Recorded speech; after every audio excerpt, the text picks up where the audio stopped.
Always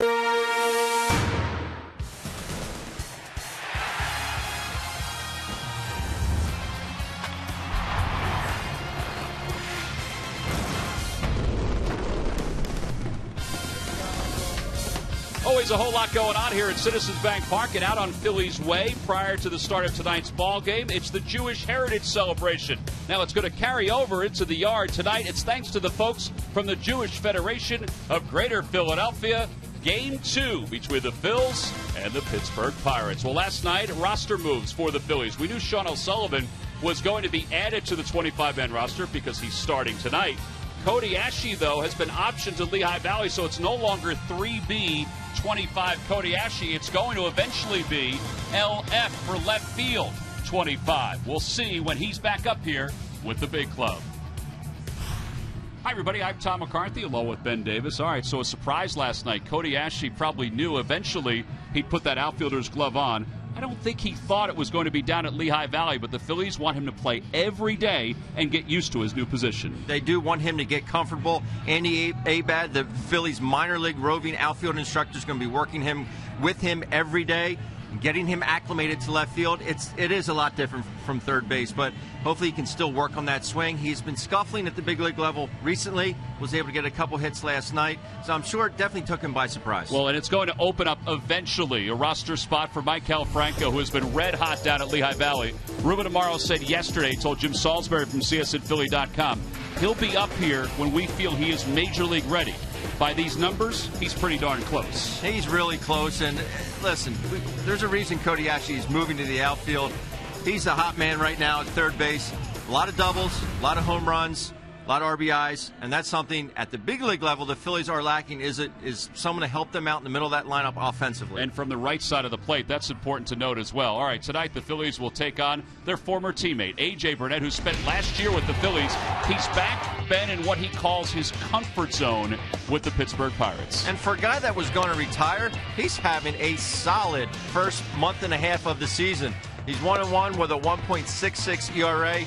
Yeah, you can say he's a tough luck pitcher right now, not getting a whole lot of run support, but he has gotten back to getting lefties out, which means he's using his changeup and his breaking ball effectively. And he's also throwing more fastballs. He's always had a good fastball, but last year he couldn't always command that fastball. And that's what got him in trouble. We saw a lot of walks by him the last year, and it was tough to watch at times, but he's gotten that under control.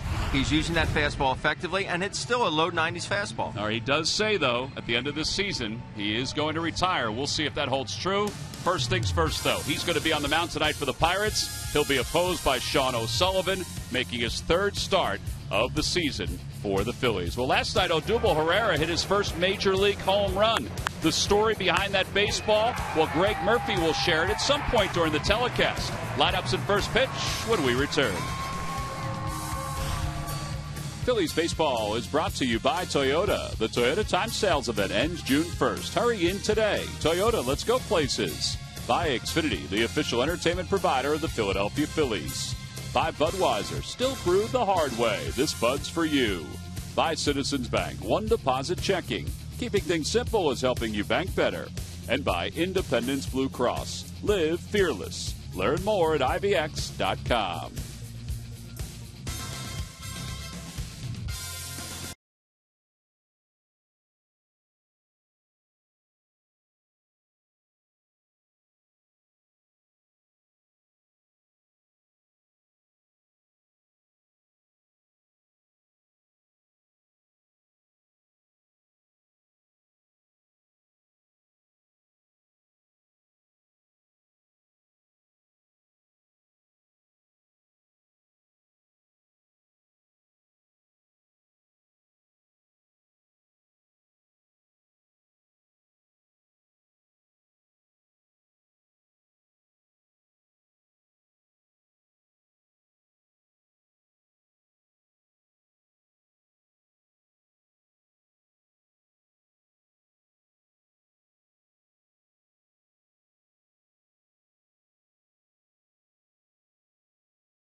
He's heading out to the mound to start his warm-up tosses to face the Pittsburgh Pirates.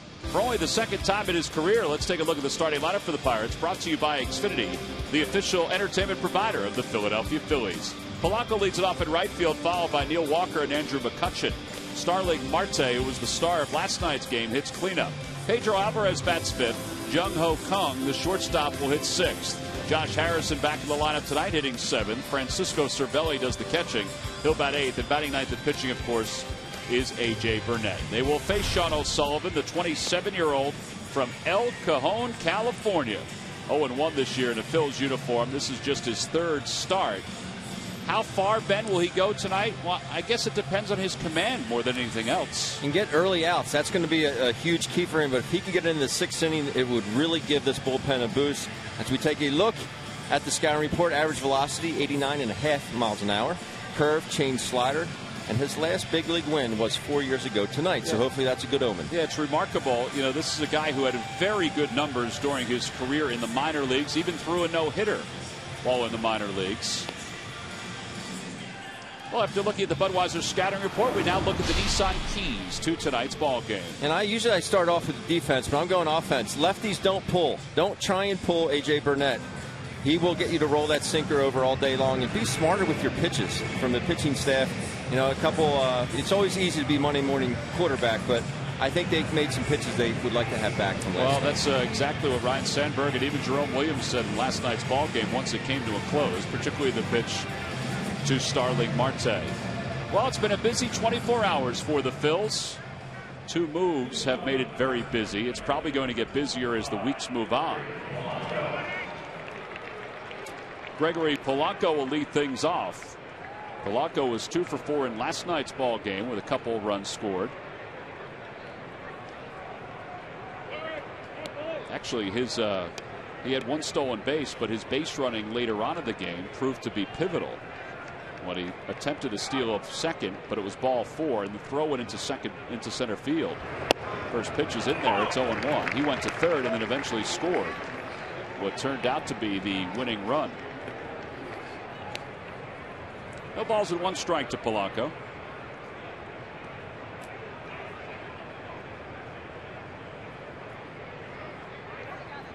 Always used to love saying that name when Placido Polanco was a member of the Philadelphia Phillies. 2 different stints.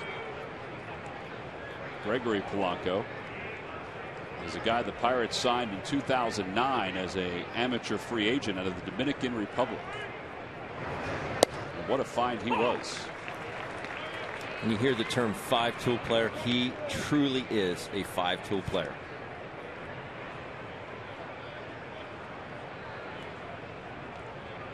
One ball, 2 strikes. O'Sullivan has his signs. That one's hit well out to right field. Going back on it is Francoeur, and it is caught at the wall. What a play by Francoeur. He stayed with it the entire time. 1 out here in the first. That was a loud first out right there. You're right, Tom. I'm surprised that ball, as soon as it came off the bat, it came off hot, but it just kind of died. Francoeur using all 6'4" of that frame to go up and get that one. Nice play. Sean O'Sullivan certainly appreciated it. So 1 out as Francoeur settles back into right field. Neil Walker's the batter. He's 1 for 3 in last night's ball game. First pitch is outside, 1-0. Walker is a switch hitter, hitting .316 left-handed, .125 right-handed. He's having a good season.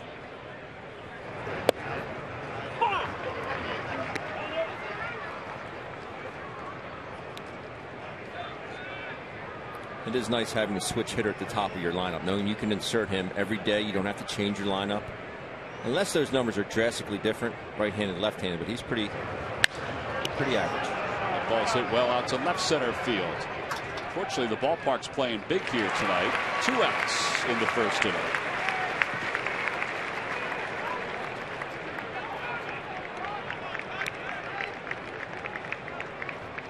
Down toward the handle just a little bit for Milwaukee. Just a little bit, but I still thought that ball was going to carry a little bit farther than it did. Well, it does seem different than last night, even as humid as it was here today. actually toward the end of the bat.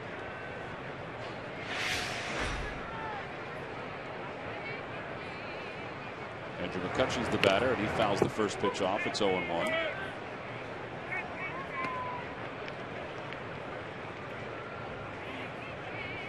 McCutchen was hitless in last night's ball game.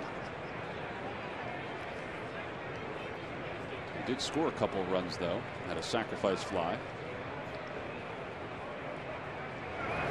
Outside and low. 1 ball, 1 strike.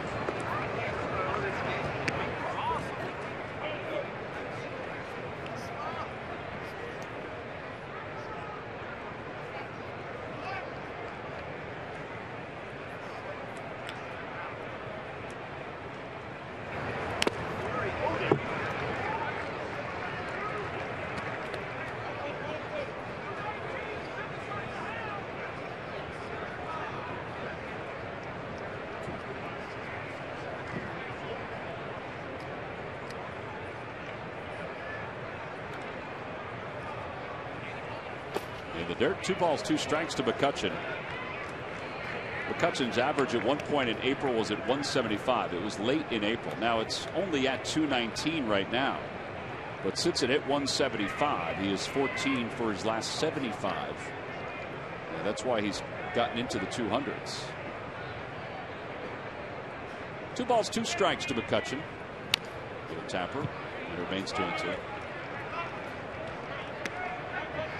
It does happen with guys that use the whole field, but the thing about Kutch is he doesn't have to pull the ball to get hits. You know, he could go to right center. His power is actually, with his swing plane, his power is to right center. So you don't see guys that really get into funks like that are able to use the entire field. Curve ball a little high. It's 3-2.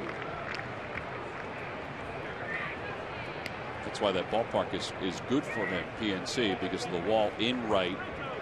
And it's average in right center field. Left center, though, that's a shot to get it out there, which he could do if he needed to. Ground ball toward the hole, and it's past Cesar Hernandez, a base hit for McCutchen. So a 2-out single here in the top of the first after a 7-pitch at bat. And that will bring Starling Marte to the play. Well, this is why, Ben, you included pitch selection in the keys to the game. Yeah, that was just a hanging breaking ball there by Jerome, and I'm fairly sure it was the first curveball he threw. But in that situation, that's his 4th best pitch. I don't want to get hurt with that one. That's why I use that as one of the keys. It's the kind of thing, a pitcher goes through an entire outing, and one pitch can haunt them for, the 4 days until his next start. Does it haunt the catcher, though, too? Yes, absolutely. It absolutely does. First pitch is a fastball in there. It's 0-1. We're not the one throwing it, but I'll tell you what, I took a lot of pride in my pitch calling and working my relationships with the pitchers. I'd always like to think I had a good rapport with them. And you wanted them to always trust you. Absolutely. No balls, 1 strike to Polanco, and he whacks that one foul. Polanco's hit an 8 straight here at Citizens Bank Park. Or, excuse me, Marte.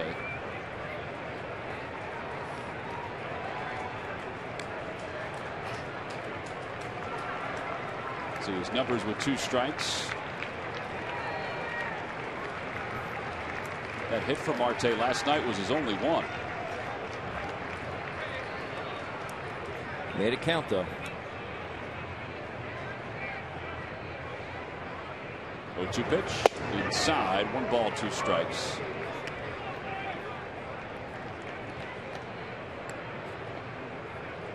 Mentioned that O'Sullivan faced the Pirates just 1 time in his career. It was last year. It was a relief appearance. He threw just an inning. It was a scoreless inning. Last time he pitched in the big leagues was April 17th against the Nationals. And it was during that start where we kind of thought something was wrong with him. As it turns out, he had been battling a sore left knee prior to that. Got through the pain, felt like he could start, but then a day or 2 after that, he was having trouble going up and down the stairs. And they eventually put him on the DL. Ryan Sandberg was without him for the last several weeks. Up high, 3-2. It's tough as a pitcher. That's your stride foot. I mean, you're putting all the pressure once you let that baseball go. That's your land foot. And Sean's he's a big guy. That's a lot of pressure he's putting on that joint, that kneecap.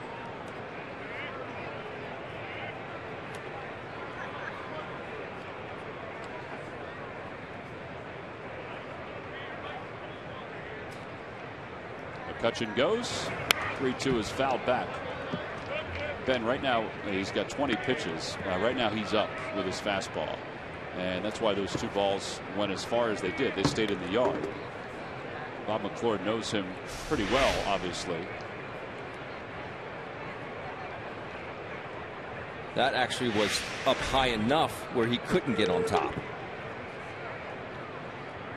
And if that ball's a little bit lower, you may have seen a different result there. McCutchen goes again, and the pitch is high, ball 4. So, after getting 2 outs, he allows a single and now a walk, and it puts runners on first and second. Phillies baseball is brought to you by Budweiser. Budweiser is still brewed the hard way. This Bud's for you.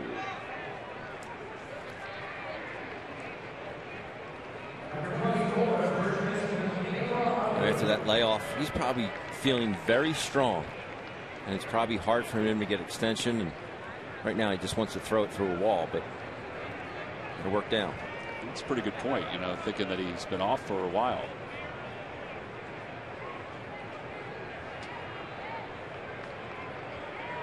Pedro Alvarez was 0 for 4 last night with a strikeout.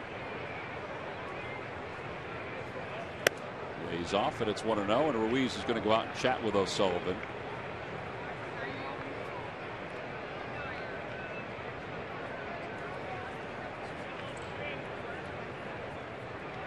.22 pitches so far in the first. This is where having a very good secondary pitch or third pitch is handy, because he's struggling with that fastball command. You use another pitch like Cole does with his changeup, get him back down and through the ball.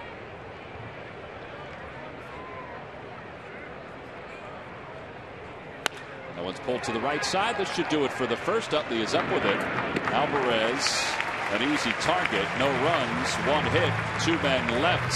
So a 23-pitch first inning for Sean O'Sullivan, but the Pirates are scoreless as we go to the bottom of the first.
Year in which he lost 18 games for the Philadelphia Phillies in 2014.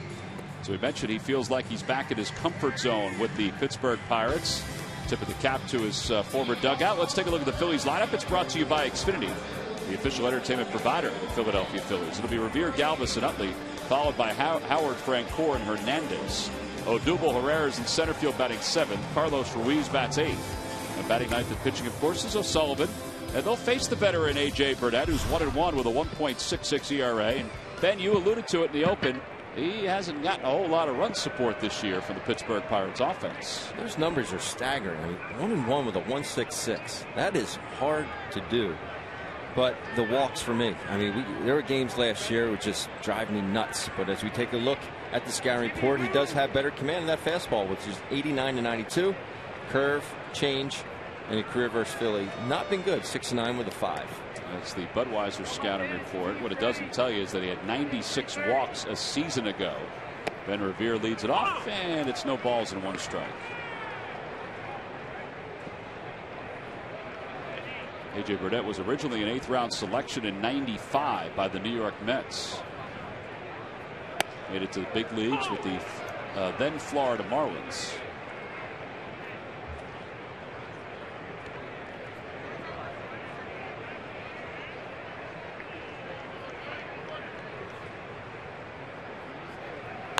Ground ball foul past Juan Samuel.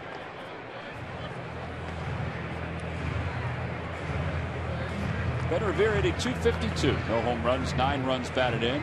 Good numbers against AJ and limited at bats. He's 4 for 7 against Burnett.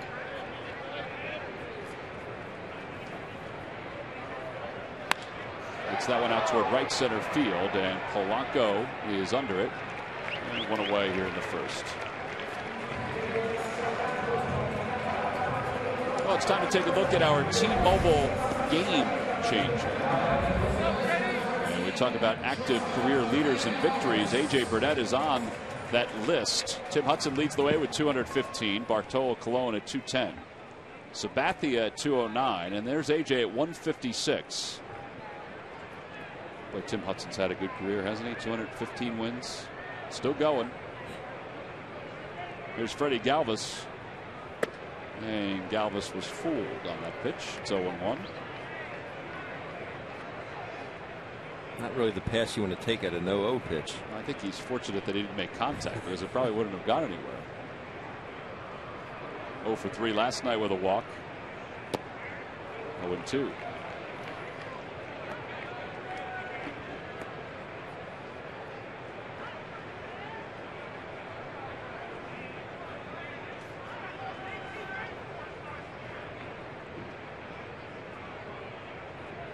Swing and a miss. Boy, he threw him back-to-back breaking pitches. Had him way off on the first one, so he decided to throw a second, and Galvis is struck out for the second out. Good back foot breaking ball here. A tight rotation. That was just a very uncomfortable at bat for Freddie. Something we really haven't seen all this season. Well, that'll bring Utley to the plate. Utley was 1 for 3 in yesterday's game. He also worked out a walk, scored a run. Outside, 1 ball, no strikes.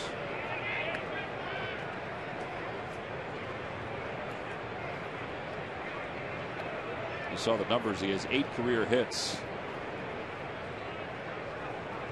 against A.J. Burnett.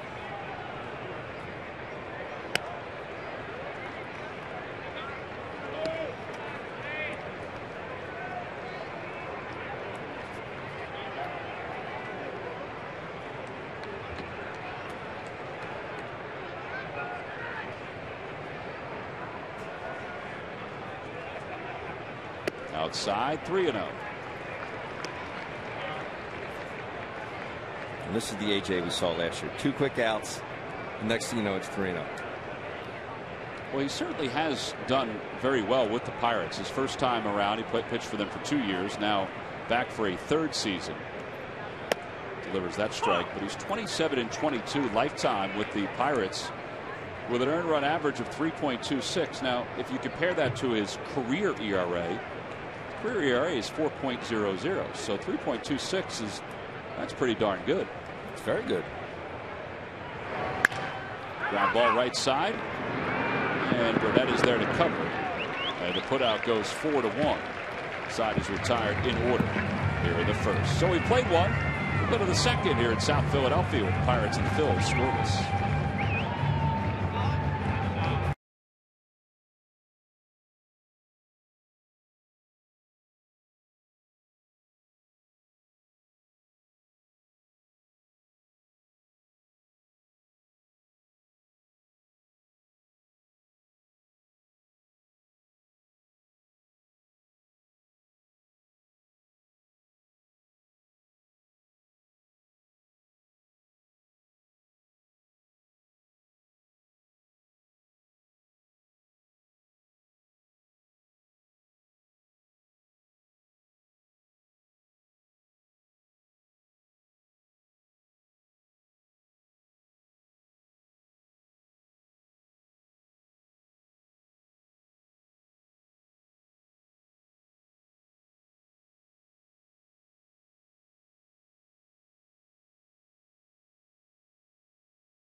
He'll face Kung, Harrison, and Cervelli. Joining us in the booth tonight is Phillies assistant general manager Scott Proefrock, who has his hair perfectly groomed. See, Ben, that's the way you got to do it, right there, buddy. I cut it this morning just for coming on the air. So, well, how you doing? Doing well. It's been a busy 24 hours. If 2 roster moves make it a busy 24 hours for the well, ball. I mean, they were definitely impactful, and and hopefully, it'll work out well for Cody and the organization. We felt it was the right thing to do to have him go down and get his first taste of left field in the minor leagues, as opposed to having it in front of major league crowds, and that's a lot more pressure to put on him than it's necessary in our minds. So, do you feel like he can do it though, Scott? That he can make that transition to left field? From everything, we've had him taking fly balls out there, and we feel like he's a good enough athlete to be able to do it. So, time will tell, but I think that I think all indications so far are that he should be able to handle it. And he's got a great work ethic too, which I Absolutely. think that's part of it, is just for his work ethic to help him in left fields. Yeah, no question. He's as good a worker as we have, and a great makeup guy. And I know he was disappointed when they talked to him last night, but he got right there. He's in the lineup. We just watched him take his first at bat. In the game in Lehigh Valley tonight. We were watching it over in the box. So, he's there, got to work right away. Now, Andy Abad's going to be with him throughout his time down there? That's my understanding. He'll travel with him and work with him on a daily basis. Dave Brundage is from what I know, is a great outfield instructor as well. So he's in the right spot with the right people. Well, Freddie Galvis just made a heck of a play over at shortstop. And, Scott, we've seen this in his first opportunity to be a full-time shortstop this year. Well, the defense part of the game has never been a problem for Freddie, no matter where you put him. I mean, he may be our best, defensive second baseman, shortstop, third baseman, left field, center field. I mean, he's got great instincts for the game on that side of the ball. And this year he's really come around with the bat. I know they've worked with him a lot to try to keep the ball out of the air and stay in the middle of the field, and he's done a great job so far. Well, Francisco Cervelli is the batter, and it's no balls and 1 strike. 2 outs here in the top of the second inning. 2 ground ball outs, so a much better start for Sean O'Sullivan in this inning than the finish was in the first inning. Cervelli, a .253 hitter, and it's 1 ball and 1 strike.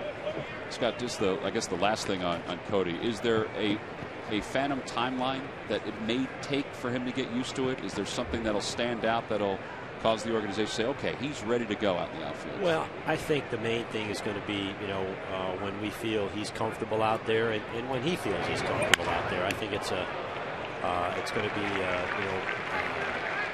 sort of a mutual decision. I mean, We obviously have the final decision, but I think, once we feel he's comfortable out there and we're comfortable with his ability to make the adjustments and take the routes and the reads and throw to the right bases in the right situations and that sort of thing.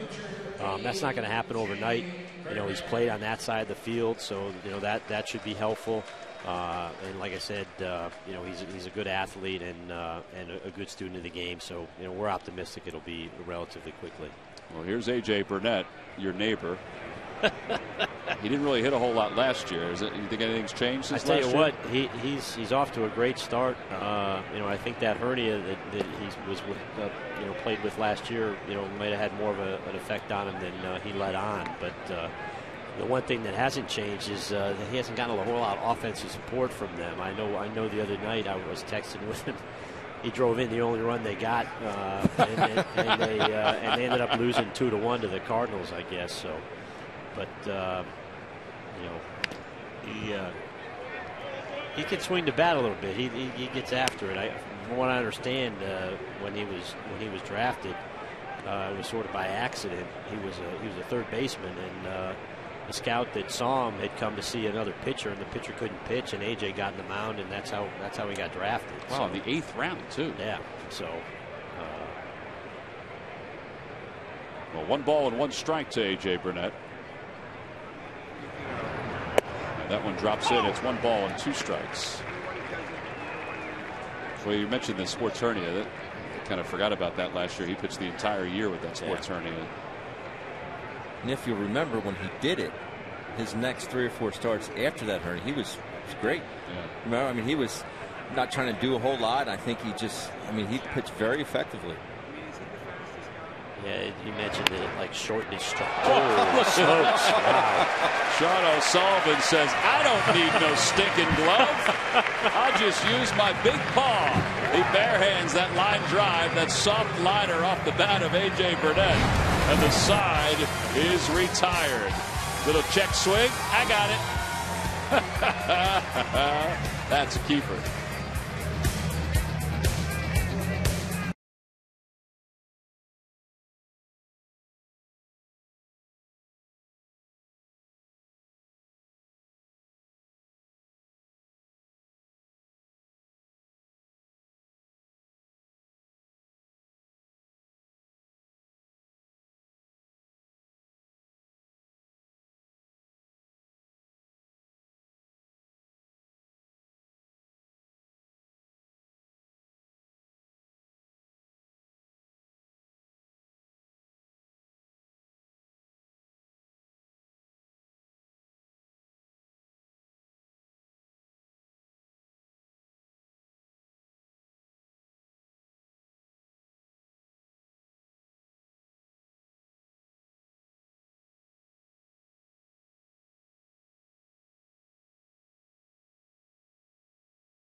In town. That's the second game of the 3-game series coming up this weekend. Tickets can be purchased by going to Phillies.com. And I promise, Scott, we did not bring that up because hot dogs are your favorite thing. They certainly are. Yeah. And, I have multiple hot dogs waiting for me when I get back to the suite. So. Phillies Assistant General Manager Scott Proefrock joining us up here in the booth. All right, we've talked about Cody Asche and his transition.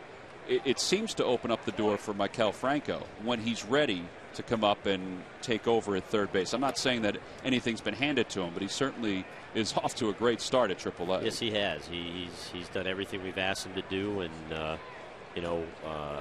continues to work hard. His defense has been tremendous throughout. That's one of the more impressive things about him.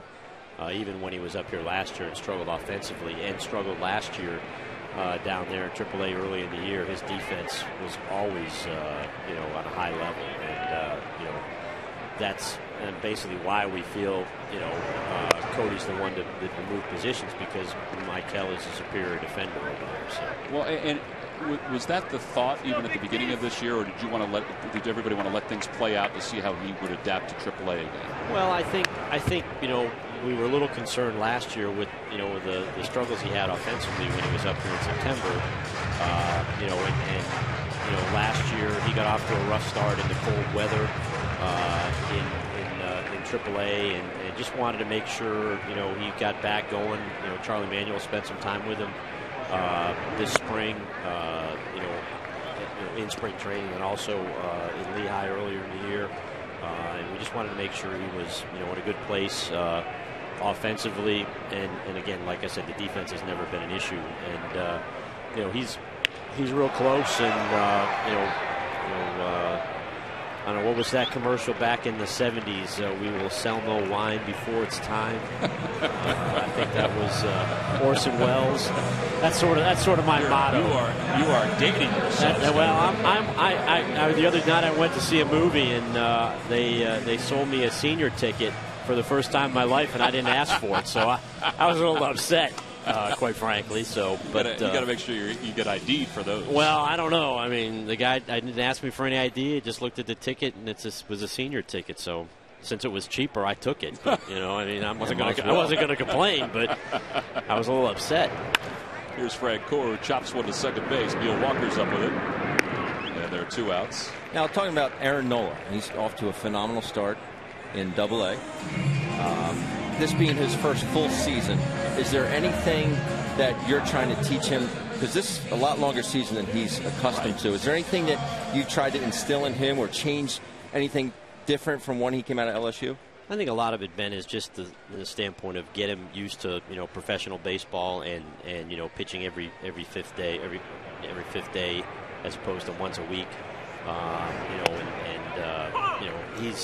He's been phenomenal. I mean, he's done everything we've asked him to do. He's worked on holding runners and the quality of his pitches and everything has been very good. He's been lights out every start out so far this year, and with the group of guys that he's there with in AA, I think that's a great environment for all those guys.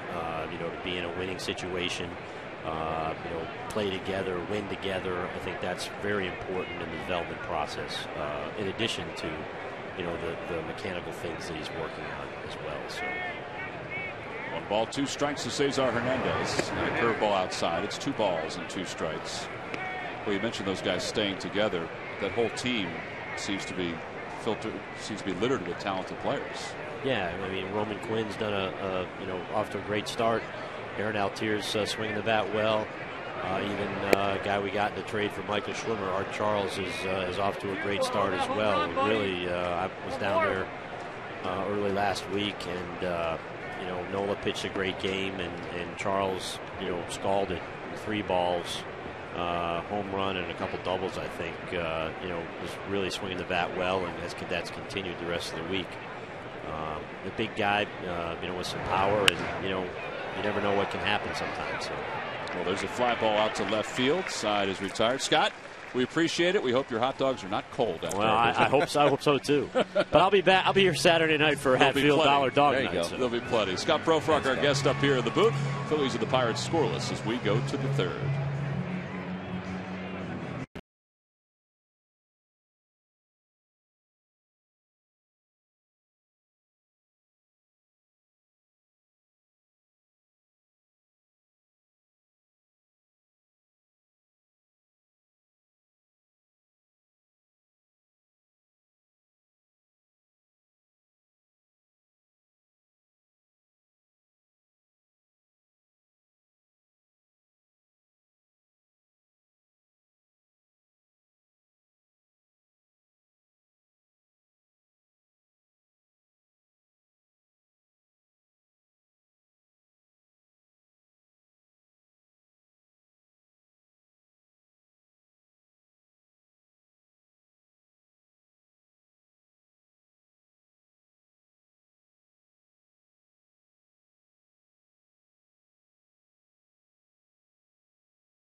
Question. Log on to Phillies.com. Go to the fans section for all the information.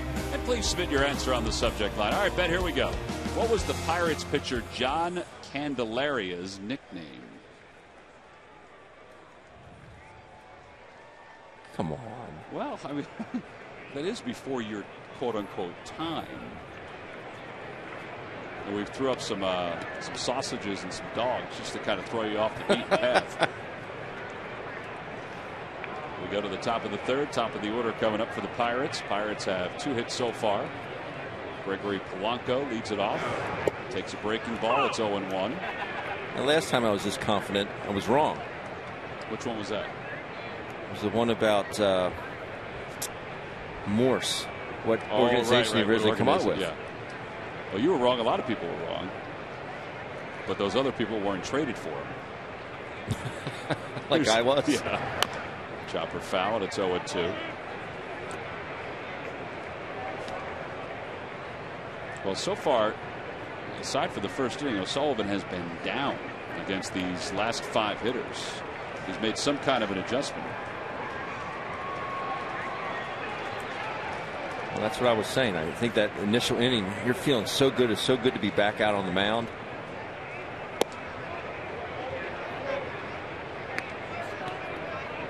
Yeah, so your adrenaline's up, and although it's still up now, it's probably not as high as the light stations.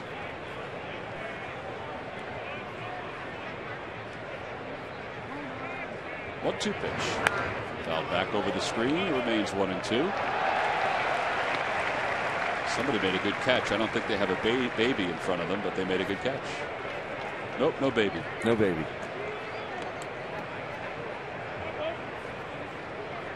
I had it all the time. Nothing to worry about, sweetheart. I got your back.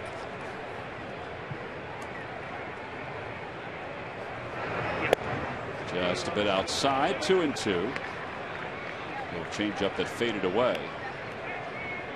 Home plate umpire tonight is Lance Barrett.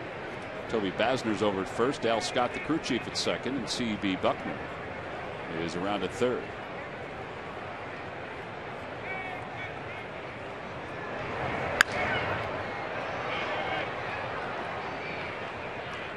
We had this discussion the other day. When the home plate umpire is not doing the game behind the plate, what do you think is the second base? Got to be the most boring. What do you think? There's no check swings. Well, that's true. There might be a player. I didn't take that into effect. I thought third would be, but you're right. There's other things like the check swings. You know, second base, we're just out in the middle of nowhere. He truly is out in the middle of nowhere right now. 2-2 pitch to Polanco. Inside, 3-2. A couple close pitches.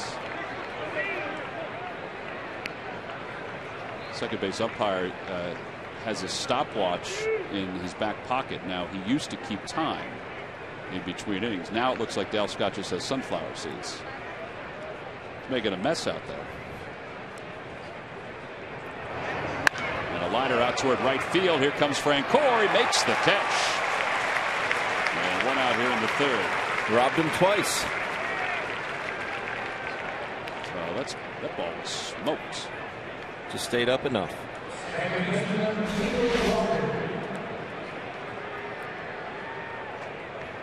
Left-hander just goes down and gets it. It's funny that ball stayed up, and just maybe 10 feet in front of Jeff, it started to really sink. I mean, it had some good backspin, and that just seemed like it just went straight down. Curved ball, that's in there for a strike to Neil Walker. The ball's a 1-strike. Walker flied out to left center field his first time up. He's 0 for 1.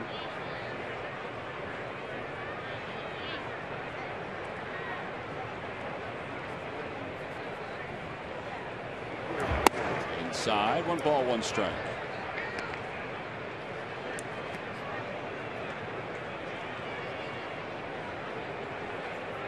John O'Sullivan, as we mentioned before, like A.J. Burnett, has thrown a no-hitter in his professional career.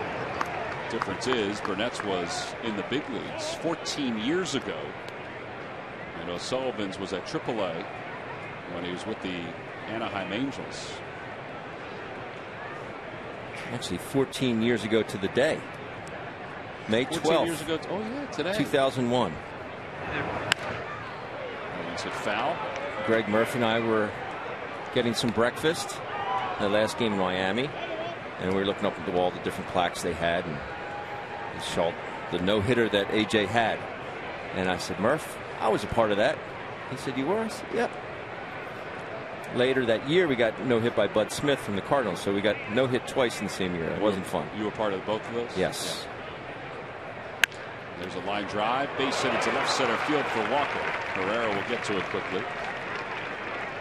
The crazy part about AJ's no-hitter was 9 walks. 9. 7 strikeouts, 128 pitches. So there's a pretty good chance you were walked in that game.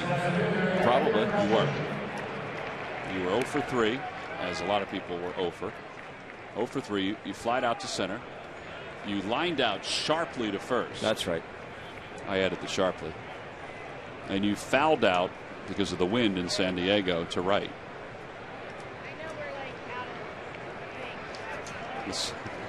What are those winds out in California? Santa Ana. The Santa Ana winds. That's yeah. right. Ball was going to be fair by a mile, and it blew foul. McCutcheon pops it up foul over the first base dugout. It's 0-1. I like where you're going with that, Tom. I appreciate that. Usually it's, I line out to the catcher. So here at a Major League scoreboard, the Reds lead the Braves 2-0. Todd Frazier, the National League leader in home runs, has hit another one. 2-run shot. Rutgers' finest. He is a good guy. From the Great Garden State. Great Garden State. Toms River, New Jersey. Over to short. That should be 2. There's 1 and 2. 6-4-3 double play. Side is retired. No runs. 1 hit. Nobody left. Middle of the third. And a beautiful night here in Philadelphia.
Burnett has retired 6 straight to start his outing here in Philadelphia. Odubel Herrera will lead things off.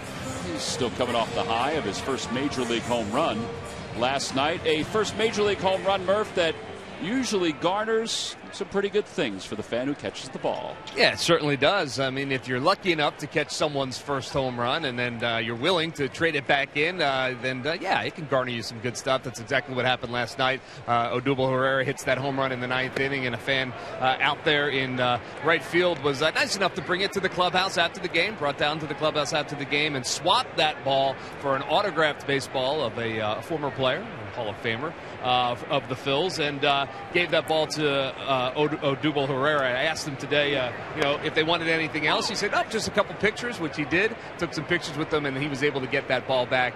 Certainly a memento that he would like to hold on to, something he'll probably never, ever forget, his first major league home run. So a special night all around for everybody involved. Yeah, that's great. I mean, that's great of the fans, too, recognizing it. And here it is. There's a little golf shot right here. It's down and in breaking ball and just gets enough of it to sneak it over that fence. By the way, a good catch by the fan who gave Odubel the ball back. No balls and 2 strikes to Odubel Herrera. And he lines that one out toward right field. And Polanco will make the catch, 1 away.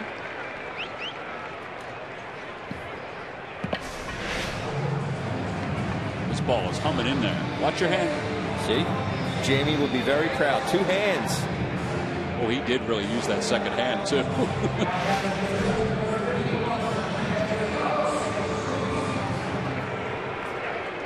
Carlos Ruiz was 1 for 4 in yesterday's game.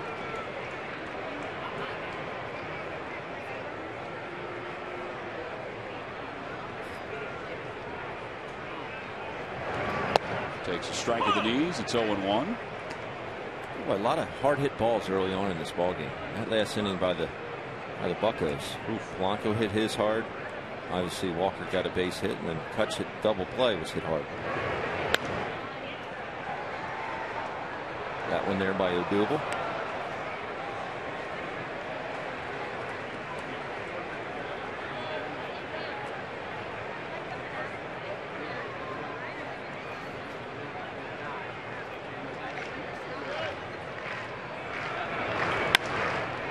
To right and a base hit. First hit of the night for the Phils. A one-out single.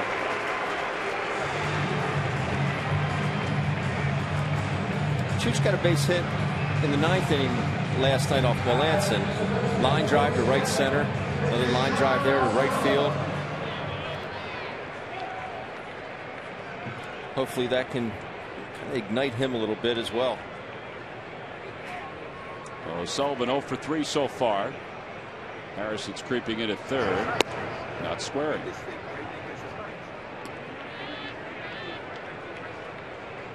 I think you always think that a pitcher will square or attempt to sacrifice because you're always fearful that he's going to hit into a double play.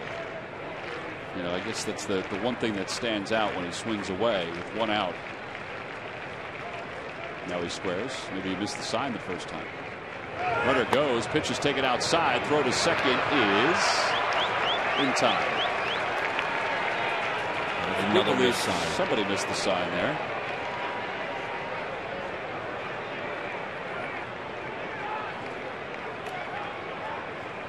.26 on the putout. Yeah, this is just. Cervelli makes a good strong throw from his knees. He's always had a very strong arm for catching. But yeah, something was missed there, Tom. You have to assume that something was missed twice.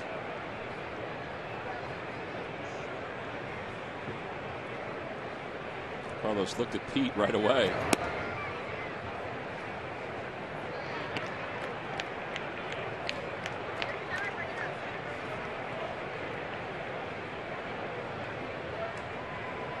Chooch is thinking, did all that running for nothing. So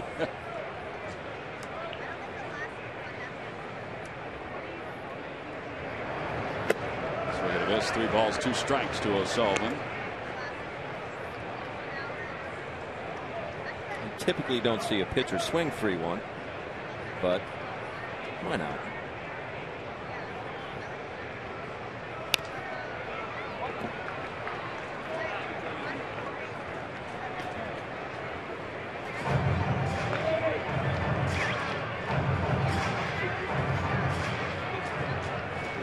Revere on deck.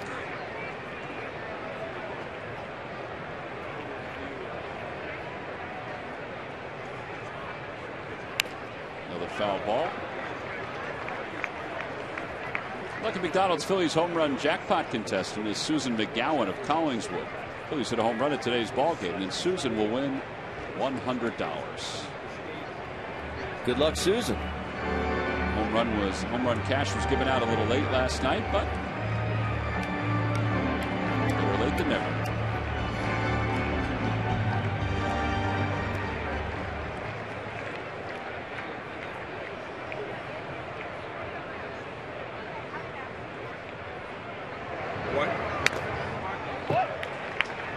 Sullivan is running up A.J. Burnett's light pitch count with these swings.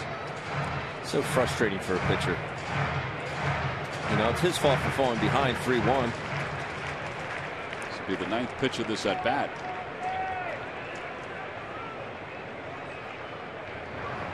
Swing and a miss, and the side is retired. Second strikeout for Burnett. No runs, 1 hit. Nobody left for the Phillies. On to the top of the 4th inning. The Phillies and the Pirates.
Here is WB Mason, providing amazingly low prices on kitchen disposables, consumables, small wares, and so much more.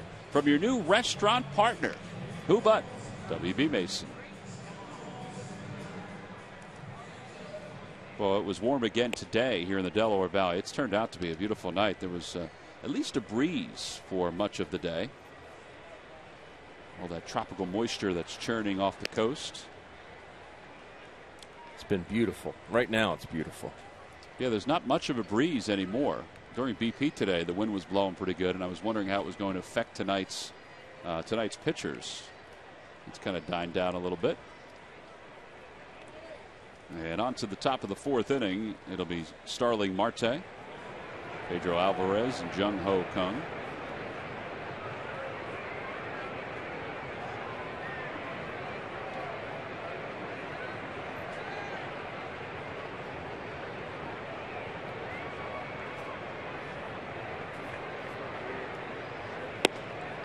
Outside corner, it's 0-1. It's remarkable just how different he is these last few innings. Now, whether it dictates success moving forward, who knows? But what you said is probably true, Ben. That the adrenaline was up, and now he's calmed it a little bit,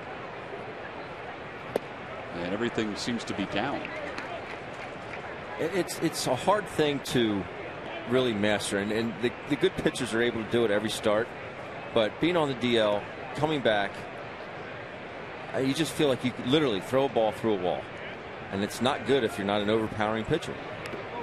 That ball got a piece of Marte. As you said, he kind of dives, and a hit by pitch will put the leadoff batter aboard here in the fourth inning. Citizens Bank Weather Education Day, presented by NBC 10. First Alert Weather will be this Thursday. They have sold a ton of tickets for this event to the local schools. It's going to be a great day. After the ball game, it's a senior stroll the bases. Again, first pitch is scheduled for 1:05. Tickets are still available for the game itself by going to Phillies.com. And if you want to be part of Weather Education Day moving forward in the future, keep an eye out at Phillies.com. It's the first time the Phillies are doing it, and the response has been unbelievable. There's a line drive base hit to center field for Alvarez.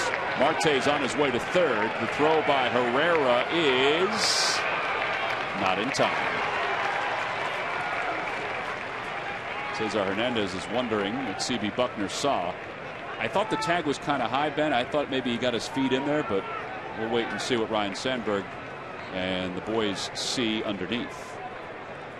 Yeah, I don't think there's a whole lot to look at right there. I give Starling Marte all the credit in the world. Just throwing out at first here to be the first out, but I think he definitely beats it and stays on the bag the entire time. Yeah, the fact that his lead foot hit the bag first. It's a smart play by Cesar, because to keep that glove on him, we see it happen all the time on steals of second base, where the guy does beat the throw, gets his foot there, but pops off, and it only has to be for a split millisecond where you're not connected to that bag and you're out. Well, now here's Jung Ho Kang, who grounded out to second his first time up. Phillies will concede the run to try to turn two.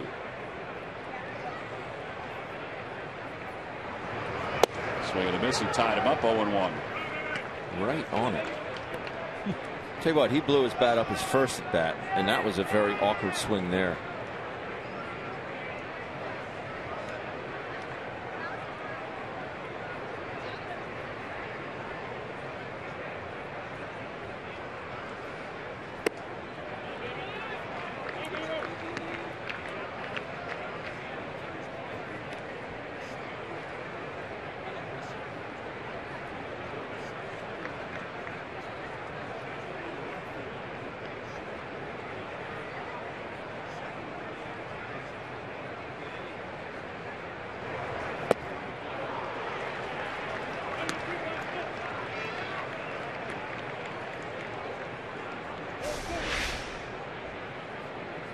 Got that big old leg kick. Now, if you do have a leg kick like that, you want to get your foot down, but you don't want to chase it with your head or your hands. You never want to chase your stride. That's what he did right there. Got him. Threw him a breaking pitch. Had him off balance the entire at bat. Strikeout number one for O'Sullivan. That was some really good pitching right there.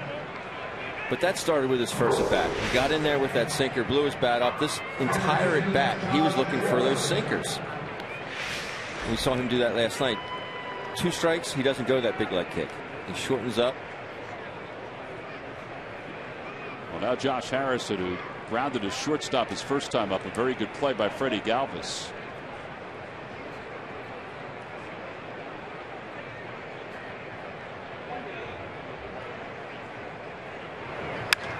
And a high fly ball deep to left field. Revere going back to the wall.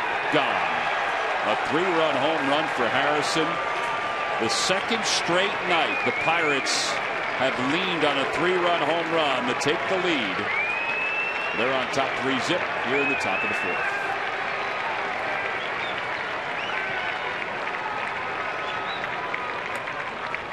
Josh Harrison very aggressive with the swing, thinking, you know what, I know he wants to come inside, get a sinker here and have me roll it over. Pitch is elevated.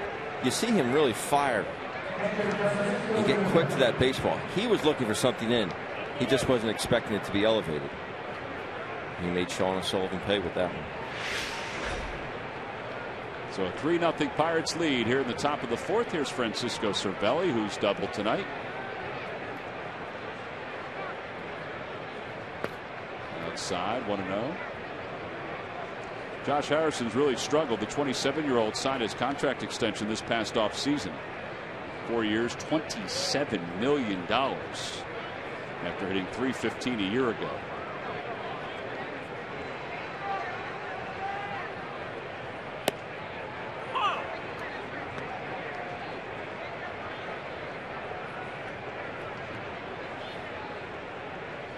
So the Phillies are down by 3. They were down 3-1 last night after taking a 1-0 lead.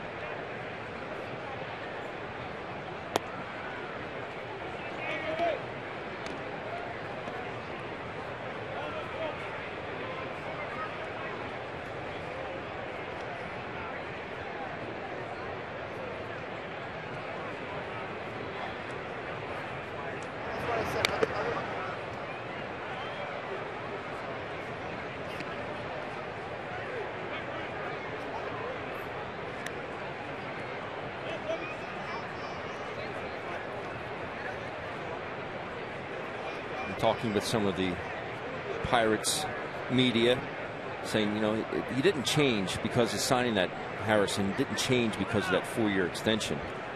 Only $27 million. He's still the same guy. He just hasn't played well this year. He hasn't gotten his hits.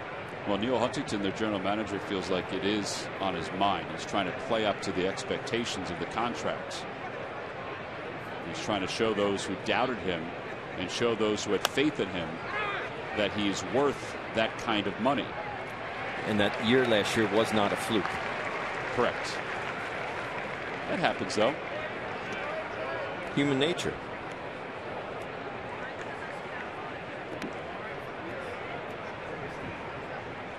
Tomorrow morning, wake up with Mad Money's Jim Cramer. Breakfast on Broad, presented by Virtua Joint Replacement.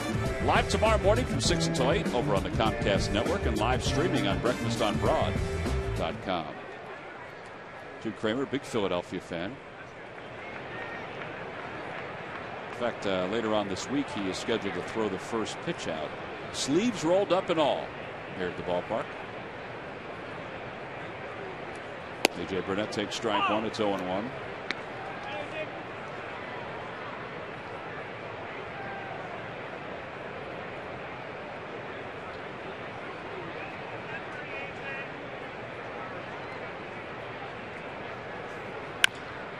Up the third base line, foul.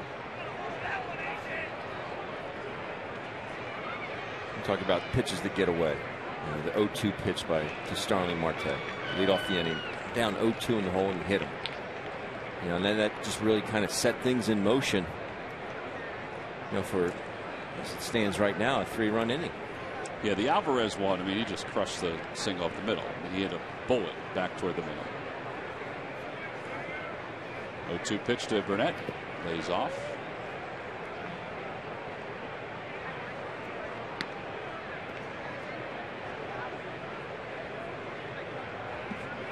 AJ got a little more work done on those arms. A lot of hours under the needle, Tom.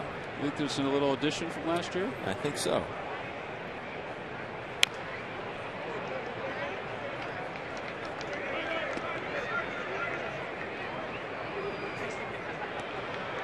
Big fan of Batman is AJ Burnett. He's probably really upset that they call Matt Harvey the Dark Knight.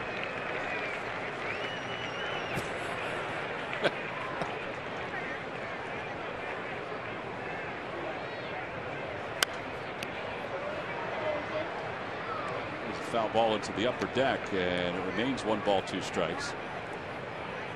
Josh Harrison has just given AJ Burnett a bushel of runs compared to some of his games this year. He has 5 games which the Pirates have lost where he's been on the mound. They've scored a combined 5 runs. Checked his swing. Did he go? Nope. That's hard to do. 5 runs in 5 games. Well, in one of the games that he won, they scored 2 runs.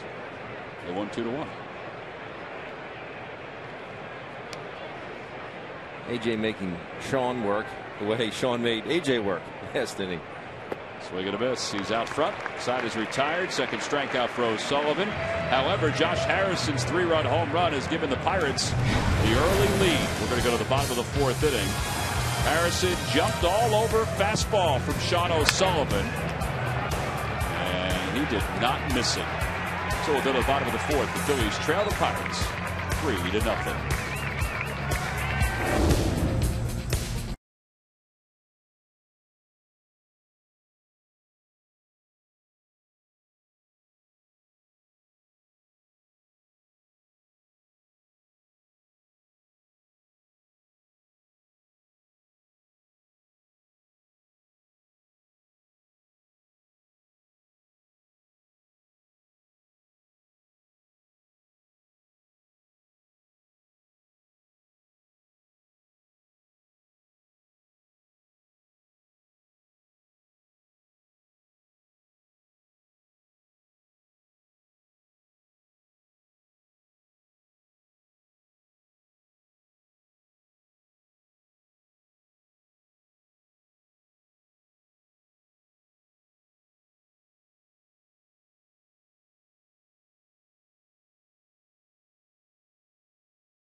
Help is all we do. Call 1-800-JEFF now or visit jefferson.edu.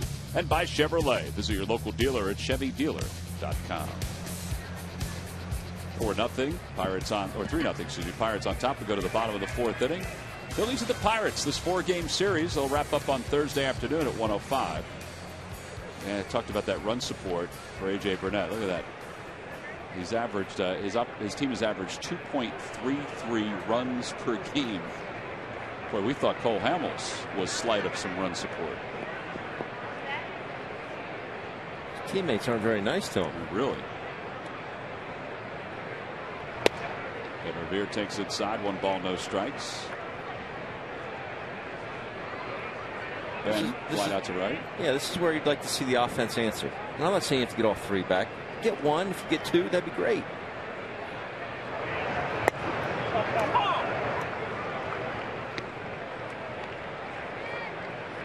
But answer back somehow.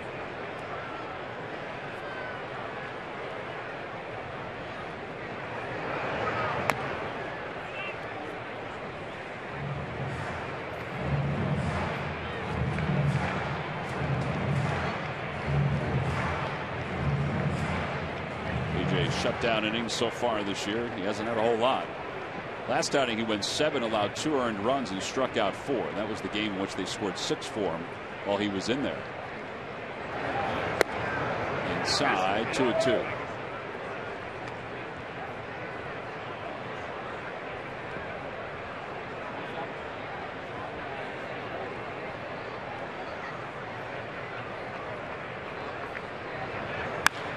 pulled right at Alvarez, 1 away. So still only 1 hit for the Phillies, with 1 out here at the bottom of the 4th. Oh, the fantastic auction is winding down. The first phase ends tomorrow. It's live right now at Phillies.com.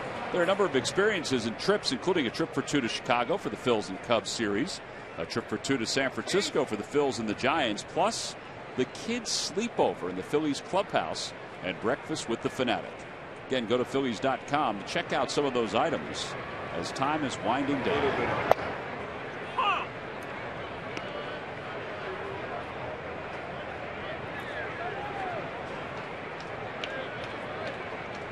A 1 pitch to Galvis.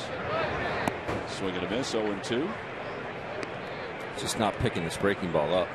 And he just keeps on throwing it to him. Until he proves otherwise. And just look at his last start. Very uncharacteristic of A.J. Burnett. 76.5% of his pitches were fastballs. 23.5% breaking balls. No changeups. Well, if you have a 2-seamer like that, now when they say fastball, the 4-seamer and the 2-seamer, you have them like that, you know, that'll get the job done. Just moving it around.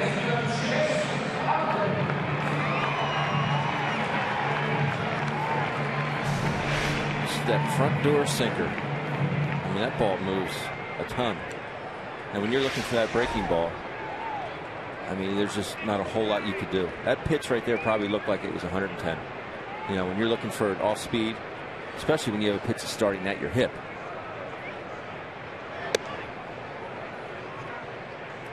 He does not want that baseball with Chase Utley coming up. 1 ball and no strikes. You mean the one he just struck Freddie out with? Yeah, he doesn't want that one. Doesn't want that one. Stupid ball. Maybe he wanted to keep it. It was his 3rd strikeout of the game. He chops it foul toward the camera well. Ooh.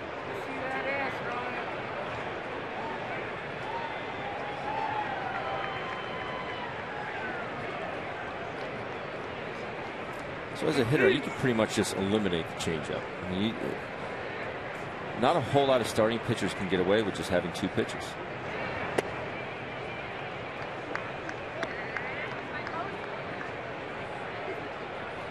To Major League Scoreboard, the Braves have tied up the Reds 2-2, top of the 4th inning. Kelly Johnson, an RBI double.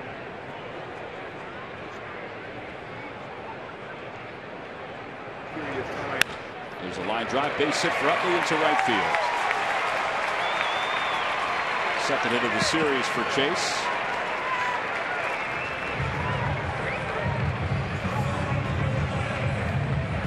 And Ryan Howard's coming to the plate. Well, that's Chase Utley's swing. A couple pitches prior to that, he had a chopper down the first baseline, foul. Great balance, choppy swing. This time, great balance again, smoother swing. Chase Utley has a very unique swing in the fact that it's so short.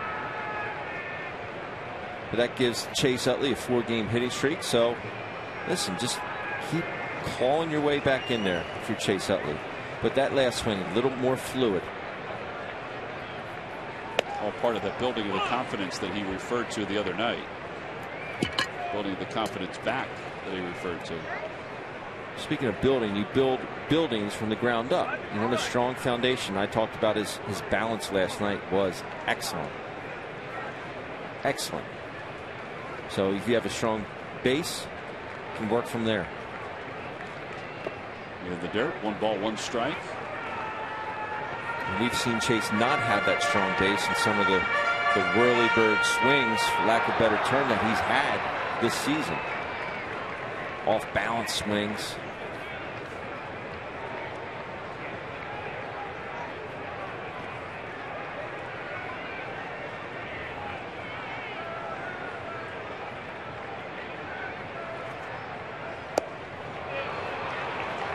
Well, there are nights where A.J. Burnett has that curveball working.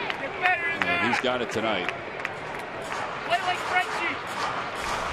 This is like game 2 of the World Series in 09, the way he's throwing this curveball tonight. He throws it and he spikes it. He throws it so hard, the rotation is so tight. And the other thing, when it's good, it doesn't jump out of his hand. Swing and a miss. Throws it to different spots. 4 strikeouts for Burnett. No runs, 1 hit, and 1 man left for the Phillies. Through 4, A.J. Burnett has allowed just 2 hits. And as we go to the 5th, his team leads it 3-0. I mentioned he's got that curveball working. He's throwing it to both sides of the plate.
Answer.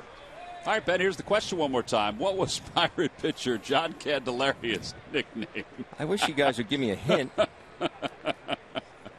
That song from Willy Wonka and the Chocolate Factory? The Candy Man can. No, I don't know. Could you sing a little bit more? That is right. Yep. John Candelaria was known as the Candy Man. There's Gregory Polanco. He takes a strike. It's 0-1. Polanco's 0 for 2. He's flied to right, lined out to right.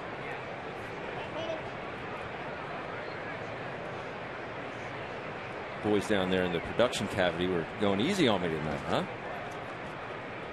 I think that was great, though, that they found a bowl of lollipops.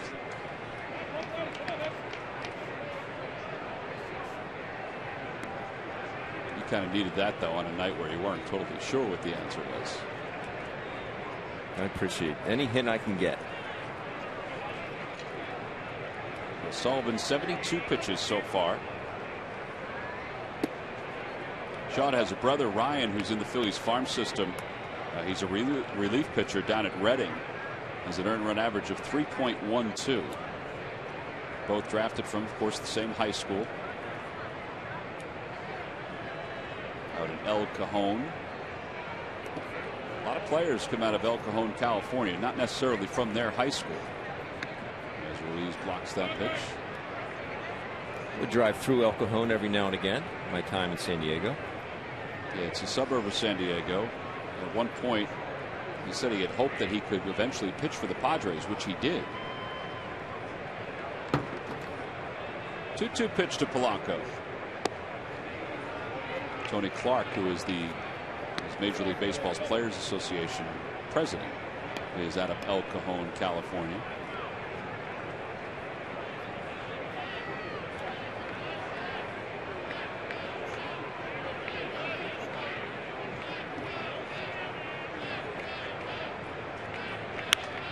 Fly ball left field. Hernandez and Galvis both going out. Freddie makes the call and the catch. Phillies baseball is brought to you by Toyota. The Toyota Time Sales event ends June 1st. Hurry in today. Toyota, let's go places. By Budweiser, still brewed the hard way. This Bud's for you. And by McDonald's, any size hot or iced coffee is just $1. McDonald's, I'm loving it.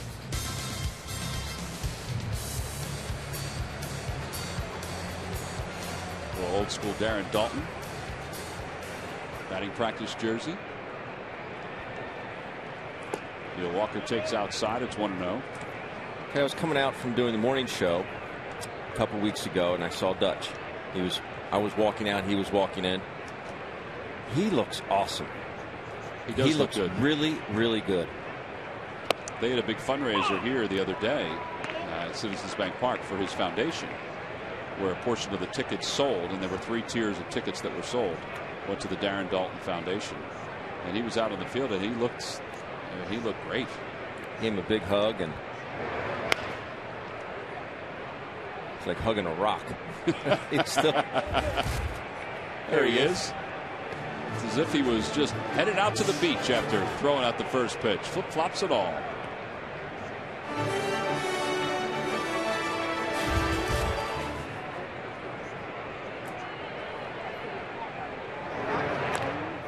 The foul ball, and it remains 1-2.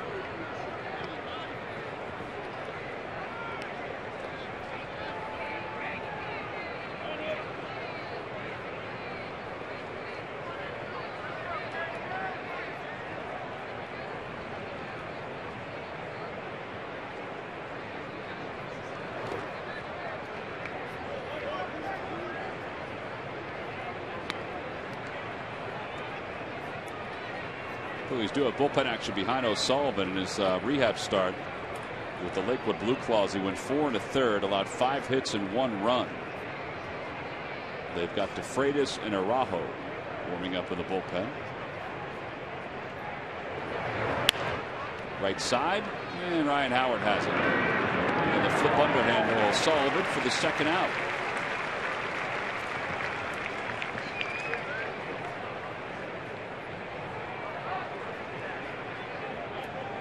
Good play on both ends there. The best thing Ryan Howard did there was he got set. He just didn't throw it haphazardly to Sean covering first base. Took his time, knew he had a little bit of time. You know, wouldn't be the same if it was Andrew McCutchen at the plate, but he gathers himself, gets set. Nice feed over to Sean at first. Some first basemen just get it and they just heave it. Yeah. You know, it does you no good. And we've seen him do that from time to time when there's, like you said, a guy like McCutchen running. Forces you to hurry the throw.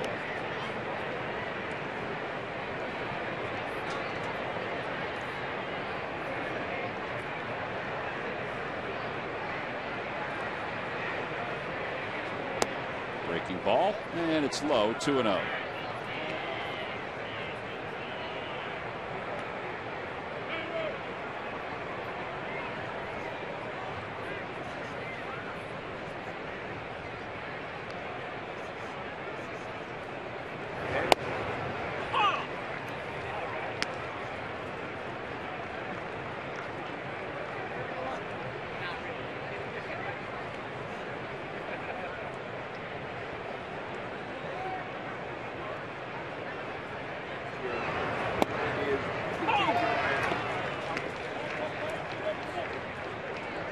You said last night, Tommy, you wonder if McCutchen would grow his hair back out again. How long would that take? Well, you're probably asking the wrong guy, but where are they? Because it's taken me about 25 years to grow mine out. I mean, it was long. Yeah, I would think it would take at least a year. I would say at least 2. Really? So yeah, that's the thing. I don't really know that timetable. It's all relevant, right, Tom? Yeah. 3 balls, 2 strikes to McCutchen. And a chopper over to short. Freddie Galvis waits on it. McCutchen hustling. Inside is retired. 1, 2, 3. Go the Pirates here in the 5th inning. So the Phils looking for a little offense. They've managed only 2 hits so far. We'll see what Jeff Francoeur can do when we return.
of the game. All right, we got a potpourri of things here, Ben.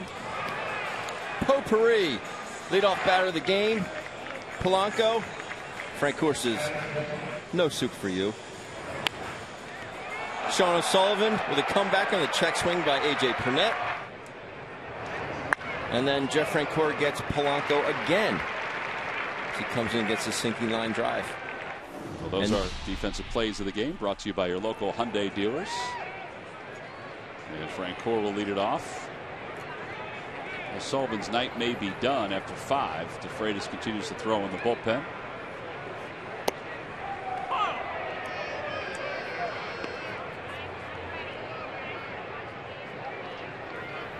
You said potpourri, by the way.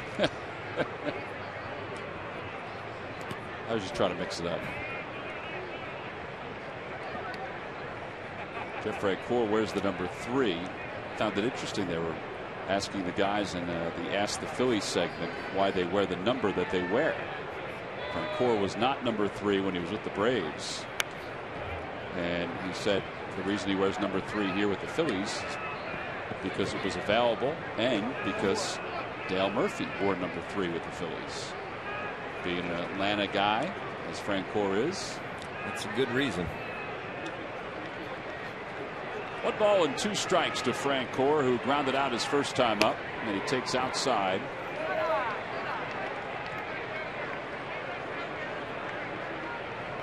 He's wondering if you could ask Dale Murphy, because I was a big fan of his as well growing up. And 398 home runs, 2-time MVP. Always wanted to ask him if he ever regretted not getting 2 more. Francoeur is retired again on a ground ball to second base. Well, I think in hindsight, if you think about his Hall of Fame chances, I mean, would those 2 home runs have given him more consideration? I mean, there's been this campaign for him by his son and by a number of others that he should be in the Hall of Fame. I don't know if those 2 home runs would have made a difference if he had gotten to 400. Maybe for him personally, it would have made a difference. Yeah, I think personally it would have just, you know what, I mean, it's only 2 more, but it sounds like so many more than that. Hernandez flied out to left his first time up.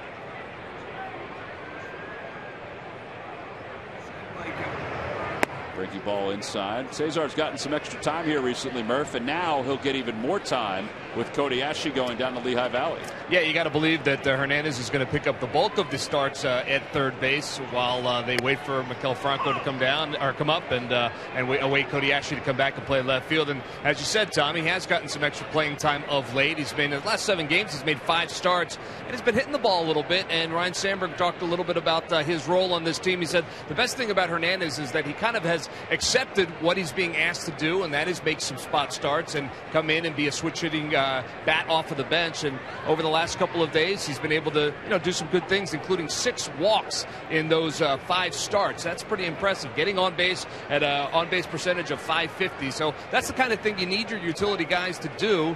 Play some good defense when you're in there. He struggled a little bit with the glove over there at second base, making a couple of errors, but he's going to get his chance down at third base at least for the next couple of days. So it'll be interesting to see what he brings to the table. Yeah, he and Andres Blanco both will get that opportunity. There's ball 4. He works out a walk. He's done that a little bit more recently too over those starts that Murph's talked about. By the way, speaking of Cody Ashley, so far 1 for 1 with a couple walks down at Lehigh Valley. It really isn't about his offense, though. It's about how he adjusts to playing left field. Well, you would like to see him pick it up maybe just a little bit more offensively. He was scuffling just a bit. He got off to a great start. It was as quiet as could be, and the ball was really jumping off his bat early on in the season. And it kind of just, I think at one point he was 0 for his last 23. Mired in an 0 for 23 slump, and was able to get a couple hits last night. So you don't want to see that part completely fall off. Keep it going.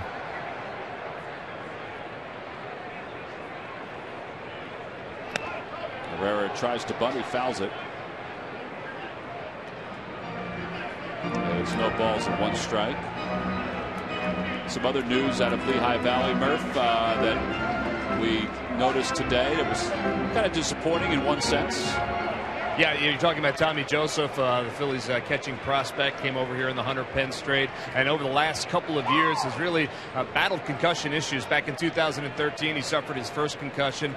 He got hit last night with a foul tip in the mask and had to leave the game, and he is headed to the disabled list. Now, he hasn't officially been diagnosed with a concussion yet, but they are being very cautious with him, and they're going to put him on the disabled list and just make sure that there is nothing wrong. It is, it's such a tenuous situation when you're a catcher, and Ben, you could speak to this, and you're dealing with concussion issues. So, Tommy Joseph trying to stay healthy, but it has been a challenge for him. There's a base hit to right field for Herrera. Going to second is Hernandez. So the Phillies have first and second with one man down. Just the third hit of the night against A.J. Burnett. And Hardball, his first time up, lined out to Polanco. Very good pass there again. Just keep it going. Just need something to keep it going here. Thanks to see who comes out on the on-deck circle. Carlos singled his first time up. Tommy Joseph was asked today, so what are you going to do? He goes, well, I got to get out of the way of those foul tips.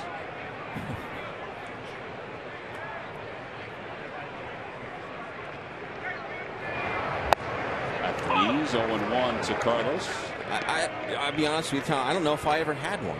I mean, you would get seemingly 3 to 4 a night that would hit you flush. And, sometimes it rung my bell. But we didn't have the tests and things like they have now. They call it a baseline test. Yeah. In the dirt. 1-1. Nice play by Cervelli. It's something now that they make you do in spring training. Just look at a series of events or whatever on the computer, and you have to memorize it, and then you have to do it later on and see if you can remember it accordingly. But we never had those, and I remember sometimes I'd get run over at home plate and not know where I was, and you get up, you walk out to the mound, you get your wits about you, and go back about your business. But I don't know. Maybe I did. Maybe there wasn't anything up there to hurt. 1 ball, 1 strike. In the dirt again. 2-1.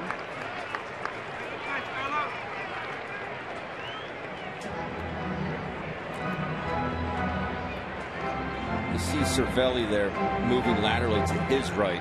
I always found that was the toughest side for me to go to. So say a slider coming from a right-handed pitcher, down and away from a righty, moving to my right, pushing off with my left leg. I always found that to be the harder way to go. Now I thought I could go to my left a lot better. So a slider from a lefty, down and away to a left or down into a righty. I always found that I could shift and maneuver faster that way. Is there any reason for that, you think? I think maybe my right leg was just stronger, and plus it's also glove side moving to my left. It felt more fluid. Well, Carlos has now run the count to 3 balls and 1 strike. Grady Sizemore has come out of the on-deck circle to pinch hit. Phillies are 1 bench player down, obviously, with the demotion of Cody Ashe. They have 1 extra guy in the bullpen. 3-1 pitch. And a line drive caught by Walker, and they will double up Cesar Hernandez. And that will do it for the Phils here in the 5th inning. A line drive double play. No runs, 1 hit, 1 man left. We're through 5. We'll go to the 6th with the Pirates up 3-0.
at his best on Friday night, dueling with Matt Harvey.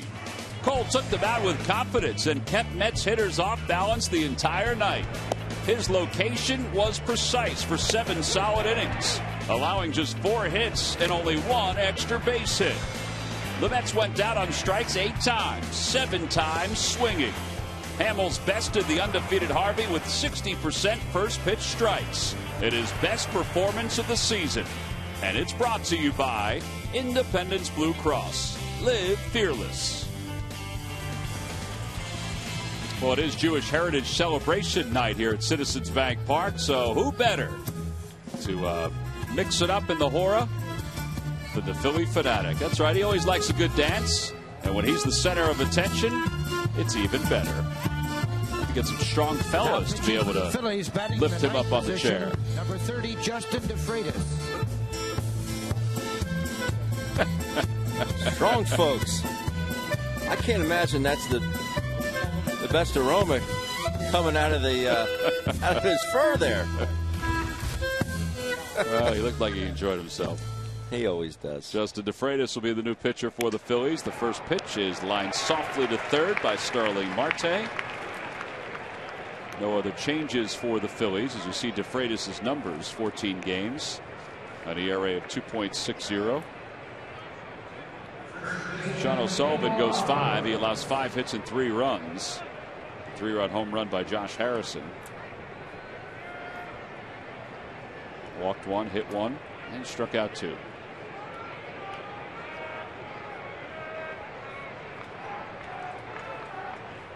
Perez is 1 for 2.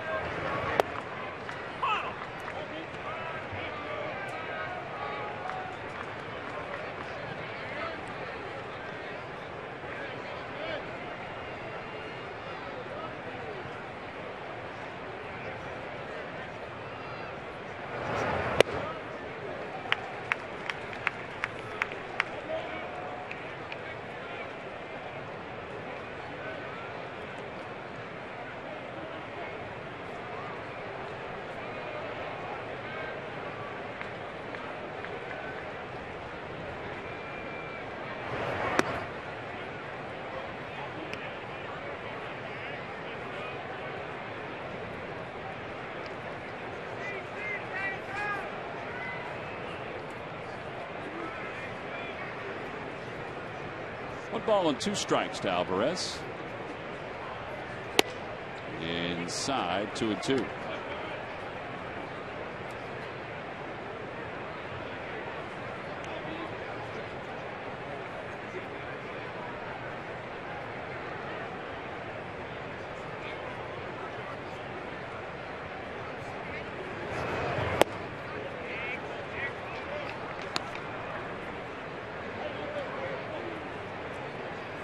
That's the pitch. I say the 2-2 pitch, the action pitch. You want to make it happen then. Unless you're willing to throw the same pitch 3-2, you want to be the most effective you can be at 2-2.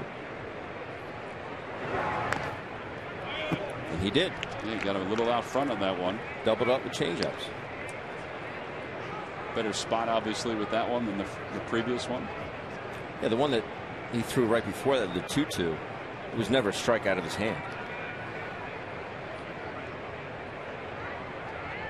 3 balls and 2 strikes to Alvarez. Chopper out toward Freddie Galvis. Nice hop at the end. Follow the Phillies all season in 2015 with MLB.com At Bat, the #1 app for live baseball. At Bat is up to the moment at any moment with in-game highlights, live lookings, replay reviews, radio broadcasts, StatCast, and more. Get MLB.com At Bat for your smartphone or your tablet.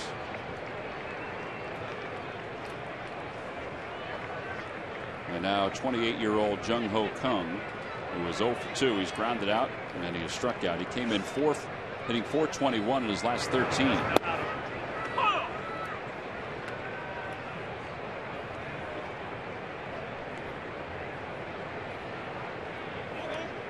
That was a .298 hitter in the Korean leagues with 198 home runs. wasn't surprised by the 298. I guess I was surprised, without really knowing the competition in Korea, that he had 198 home runs. He's 28 years old. 28 years old. That's a lot of home runs. You don't know the dimensions of the ballparks either, but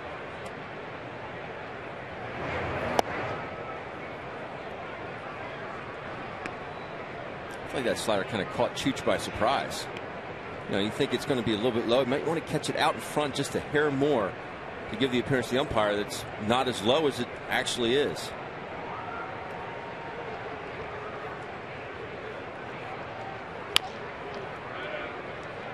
It's almost like he was expecting him to swing at, you know, from his reaction. Funny, like the ones that I think are going to be low, I would try and get them out as far in front as I could. Not so far where you're going to get catcher's interference. And the high ones, I'd ride them deep. You know, catch those as late as you can. Right, so the umpire can see it crossing the plate. So the umpire doesn't see you raise your arm. No, that's true. That's true. 3 balls, 2 strikes to Kung.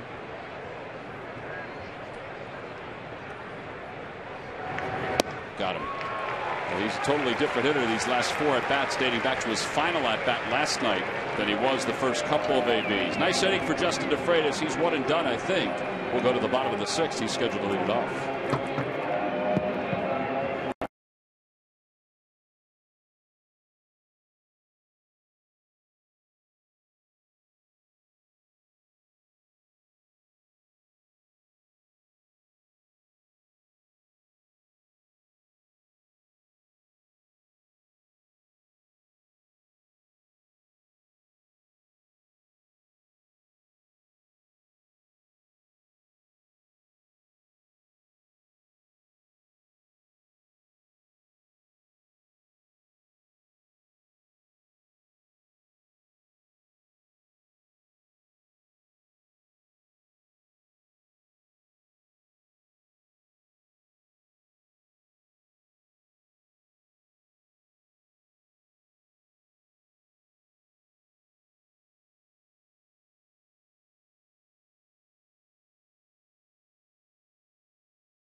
Go further. By Xfinity, the official entertainment provider of the Philadelphia Phillies. And by your Delaware Valley Honda dealers. Hurry to your local Del Val Honda dealer or visit DelValHondaDealers.com today. That's the Diamond Club here at Citizens Bank Park, right behind home plate. A.J. Burnett begins the 6th inning. He's allowed 3 hits, no runs. He leads at 3-0. He'll face Andres Blanco. Pitch hitting for the pitcher Justin DeFreitas, who threw 14 pitches in his only inning of relief. Nice job by Justin. Looks like we're going to get McGowan coming in to replace DeFreitas. Swing and a miss, 1-1. So it was a fastball by A.J. Burnett. You see McGowan. It looked like it had changeup actions on it, though.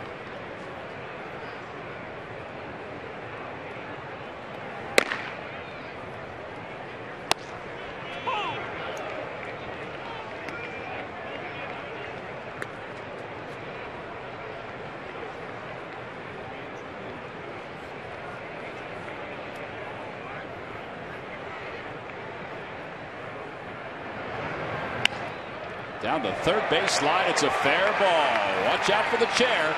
Off the half wall, and Blanco's on his way to second. And he'll get there standing. Or sliding in this case. Pitch hit double. And top of the orders coming up. Now watch this breaking ball. This is the breaking ball here that jumps out of his hand. And when I say it jumps out of his hand, I mean it goes up, and you can really see it there. And he just shoots it down the left. It jumps up, straight up, and that's when you can pick them up. The ones that he throws hard start out of his hand, and he throws it so hard it doesn't spin a lot. So you're thinking fastball all the time, you can't pick it up. The one that jumps out of his hand, you tell yourself, that's a breaking ball. Ben Revere showed bunt, pulls the bat back, and it's 1-0.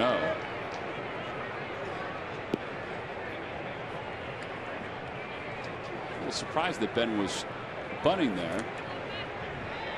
You and me both, Tom. Harrison was probably even with the bag, but it looked like he was, well, I don't know which way he was thinking about bunting it. This is the first time the Phillies have had the leadoff batter aboard, and he's in scoring position. 1-0 pitch, and he pulls it toward first. It's a fair ball down the right field line. Polanco will score. Revere on his way to second. The throw by Polanco goes way over the head of the second baseman. Revere hustling the third. The throw, he is safe at third base.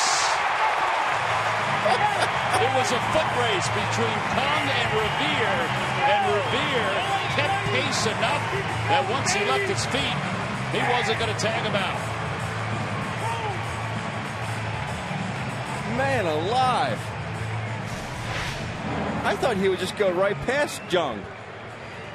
But he didn't. I mean, he stayed up with him. He just never could get that glove down on him. Header in there. Very alert to get up and run to third. Whew. He needs some oxygen right now. Well, it's an RBI double. E9 allowing him to go to third. And the Phillies are on the board. It's a 3-1 game. And here's Freddie Galvis. Galvis takes a strike. It's 0-1. Freddie has been fooled both at bats tonight. He struck out both times. One's swinging, one's looking. I don't understand what he was thinking about the bunt. Trade places with him. Man's on second. Go trade places with him. Keep it going. And a liner caught. Nice play. Wow. Kung went high in the air and reeled it in. Out number one. You got this, Chase. Come on, Chase. Well, if Revere did one thing, as we watch this replay, pretty good timing right there by the shortstop. Very good timing. That ball just gets in enough on Freddie where he can't barrel it and drive it to left center. You know, if Revere did one thing by showing bunt, and I don't know if this really matters at all, he did force the cornermen to come in. Alvarez wasn't that far in on the previous pitch, so you know, maybe that aided him in getting that ball down the line. Yeah. Unless we're both completely wrong and he just did it just for show. Yeah, it did look like he was bunting for either a sacrifice or maybe a bunt base hit. Chase Utley's 1 for 2. Singled his last time up, grounded out his first time. They're conceding the run here. Phillies hoping for a little bit more than just the one. And there's a hot shot to second, knocked down by Walker. Run scores, 3-2 ball game. RBI for Utley. It's his 15th of the year. Another hard hit ball.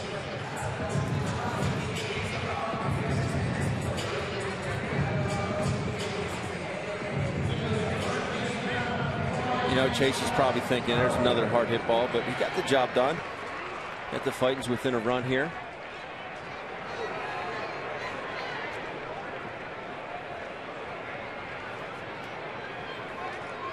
Howard's 0 for 2. Fly to right, struck out. Takes inside.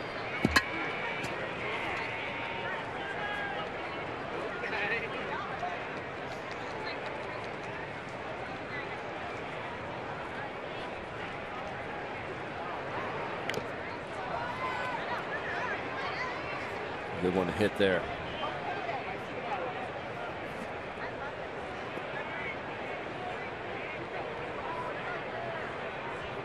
Well, that got a piece of Cervelli, of course, so they give him some extra time. Get him on the calf.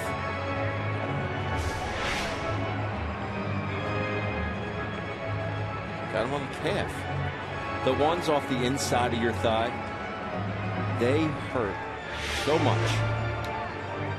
I mean, and they turn all different colors. And they stick with you for about 2 weeks. That ball, it was like ricocheting all around. Yeah, the inside of the thigh. I mean, they would just sting. Up the first base line, and Alvarez will take it softly to the back. Howard's retired. The Phillies, though, do pull within 1. They scored 2. They don't leave any. We'll head to the 7th. It's a 3-2 game.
Time now for your Delaware Valley Honda Dealers game summary. Josh Harrison's 3-run home run in the 4th inning gave the Pirates the lead, and they hold a 1-run lead now as we go to the top of the 7th. A.J. Burnett has been very good for the Pirates. 5 hits, 1 earned run.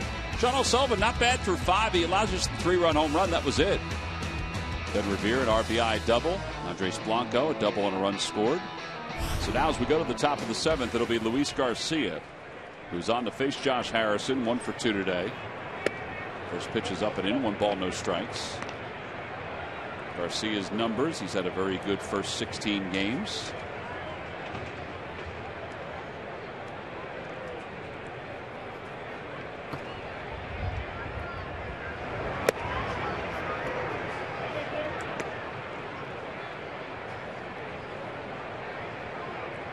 Last year, Harrison hit .315 with 13 home runs. He played in a career high 143 games.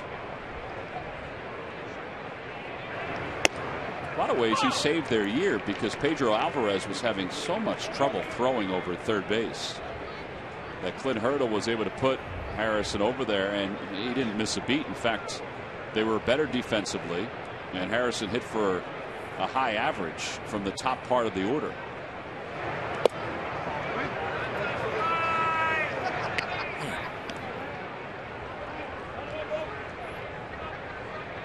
Yeah, that move was necessary for Alvarez. He just could not play third base any longer. Yeah, a lot of times teams want to make those kind of moves, but they don't have anybody to replace that person. Chopper over toward the third base side. It's fouled. 3-2. Look at that hustle. Ben, we're trying to speed up the game. That is getting after it.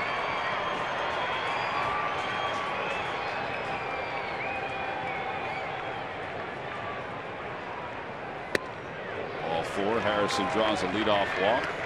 Well, let's hope that doesn't come back and haunt the Phillies. That's been a big storyline this year. These lucky fans are tonight's Citizens 7. They were each received a prize pack, courtesy of Citizens Bank. Good banking is simple, clear, and personal, and that's helping you bank better. Citizens Bank.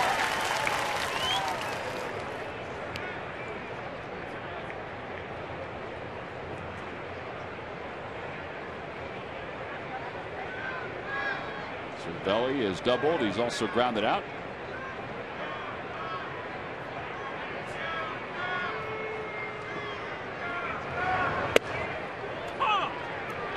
Very interesting fact about Francisco. His parents were from Italy. He actually played, despite growing up in Venezuela, actually played for the Italian team in the World Baseball Classic. He's always played with a whole lot of energy. Always. Backhanded by Ruiz. It's 1-1. I thought it was a kind of an interesting story when Clint Hurdle was discussing Cervelli and said, you know, I took notice of him when I was the hitting coach of the Texas Rangers, and I thought to myself, that guy could be a pretty good catcher. And he was pretty good for the Yankees. Yeah. So fast forward a few years later, he's the manager of the Pirates. They need a catcher. Runner goes, pitches outside, throw to second is not in time.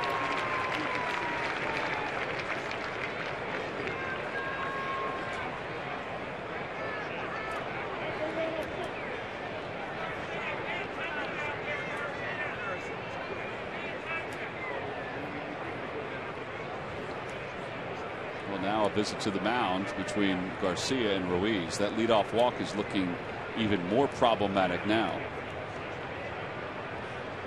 You trying to get my Irish up? Well, no manager likes it. No person in the game likes it. Ryan Sandberg has talked at length about minimizing walks as a whole. The Phillies lead the National League in walks, but leadoff walks in particular.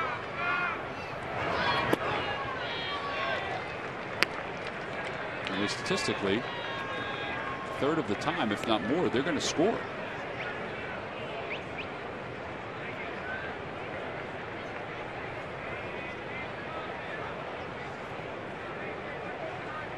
It'd just be different if Luis didn't have the stuff that he had.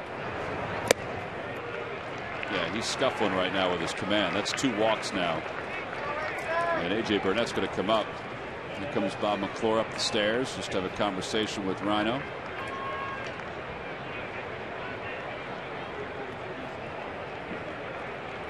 Well, we're discussing Yankees catchers. We talked about this past weekend. Today is the 90th birthday for Yogi Berra. Look at all those World Series that he won. I mean, is that incredible? That's not even the total amount that he was in. 13-time World Series champion. I mean, he's got rings upon rings upon rings. I think there was one year that he either got the pendant instead of the ring or a watch instead of the ring because he had so many. You only have so many digits. He could put them on. Tell you what, he is fortunate to spend a couple spring trainings with the Yankees and just watching him walk through the clubhouse. And the things that would come out of his mouth, it was hilarious. Just hilarious. This could be the understatement of the year, but you were a whole lot taller than he was. I remember one story, he was walking through the clubhouse, and the clubhouse manager said, "Hey, Ben, do you believe that man's in the Hall of Fame?" And he said, he had a few choice words for the clubhouse attendant.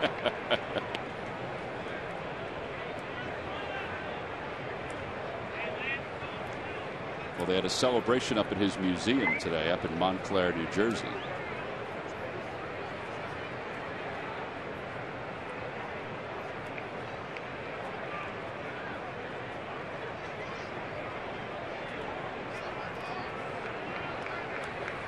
Well, you never want to allow a pitcher just to lay down a gimme bunt, but he's got to throw a strike.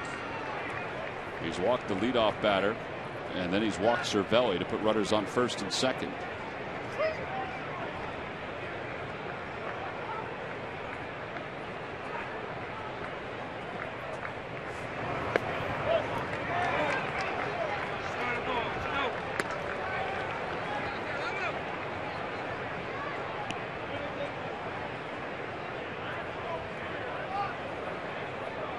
And we saw McGowan getting loose, and then the Phillies scored a couple runs. And this is Garcia. McGowan is, they have used him, and the games aren't as close.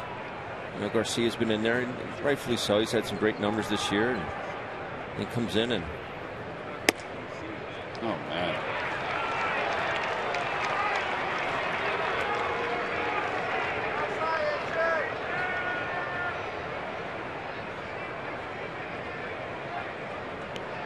There's not much the manager can do. Pirates bullpen is quiet. Phillies bullpen is quiet. This is all on him here. Yep. 3 balls, no strikes to Burnett.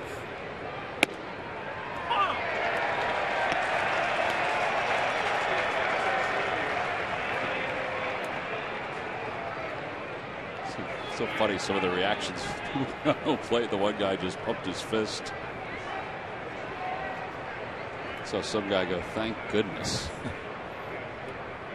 Now he's got to do it again.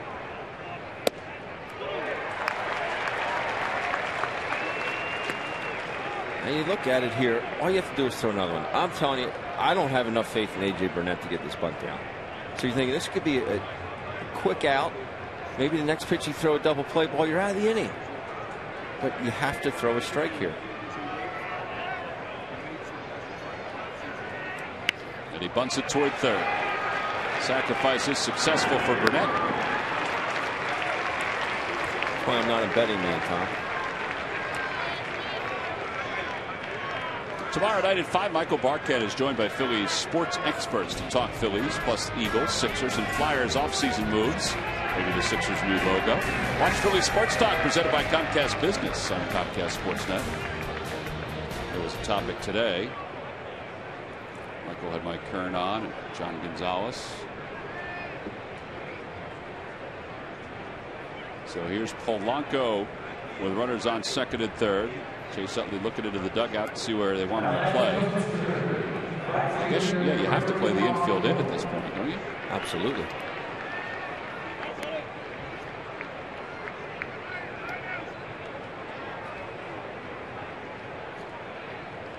Look at Chase is waving Ben Revere and he said, come on in, come on.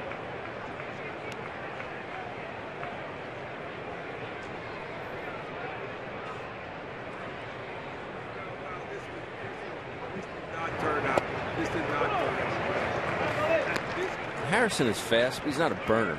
I mean, you wouldn't put him in that category. He can scoot, but he's not going to just flat out run a baseball.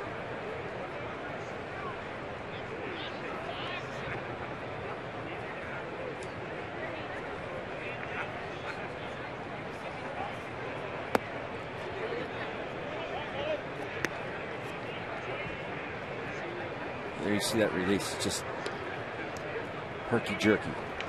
Just not fluid at the end. Kind of grunted that way up there. Yeah, it was 97, but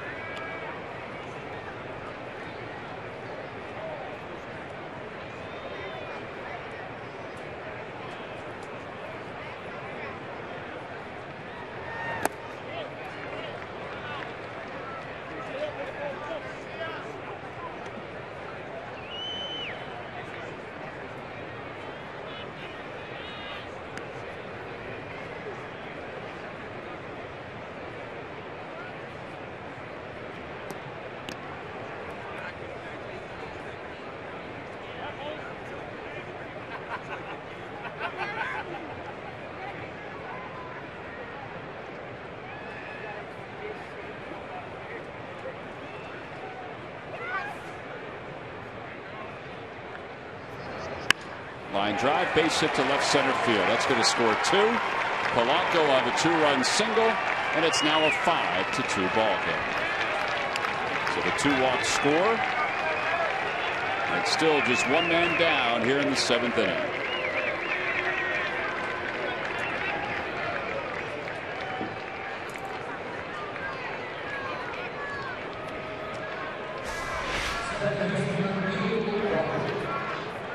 he's trying to get that ball in and see if he can get a ground ball to the right side, but just leaves it up out of the plate. Polanco credit, not trying to do too much with it. It's a nice line drive to left center.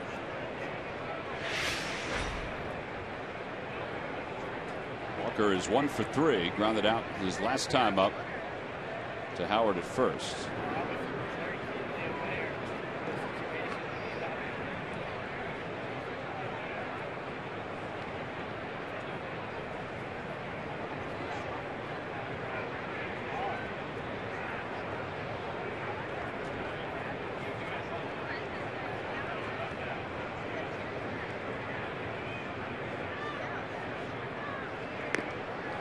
Couple tosses over to first. Now they get the left-hander up, Jake Diekman.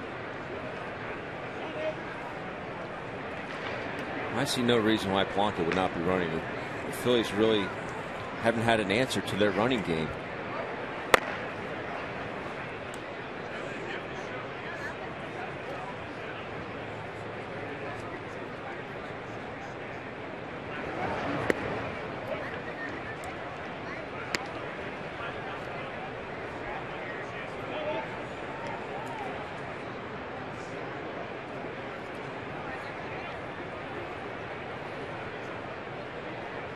Garcia right now, 36% strike rate. He's only thrown 2 first pitch strikes. Outside 2-0. You know, part of the other reason why I thought they might have a lefty up even for Walker is that this is his better side.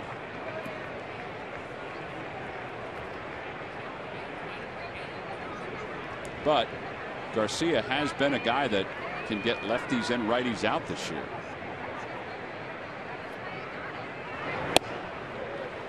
And that's a pretty good pitch right there. It's a 91-mile-an-hour fastball that just sunk in on the hands.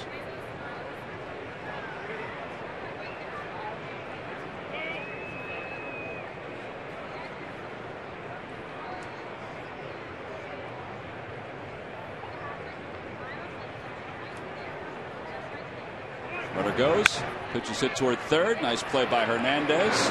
Gets the runner at first, and now the throw over to third base to Galvis, and it gets away. Well, that's excellent base running on the part of Polanco to just keep on going to third base.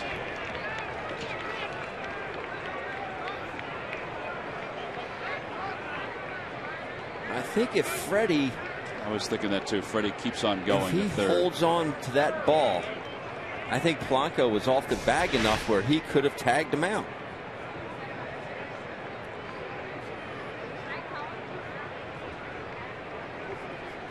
Well, yeah, he definitely was off the bag. Yeah, he would have stayed off the bag. Now, if you're wondering why nobody was there to cover third, maybe it was Ruiz that should have got up the line a little quicker. Galvis was going to cover second on the steal attempts, so he double timed it over to third.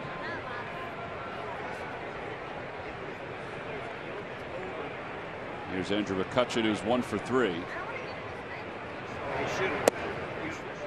And it's low, 1 ball, no strikes. A heads up play on both their parts. You know, maybe a little risky for Polanco, but knowing that Ryan Howard doesn't throw particularly well, you know, made a decent throw over there. Not a whole lot on it, but it's worth the risk. You have a guy on the mound that's been wild this inning. Maybe he'll bounce one. Yeah, 17 balls, 10 strikes now for Luis Garcia in this inning.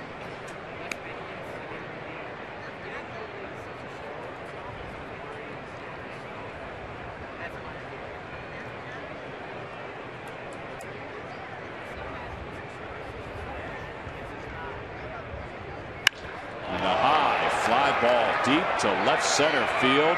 It is gone. 2-run home run for McCutchen, his 3rd of the year, and the Pirates have busted this game wide open here in the 7th inning.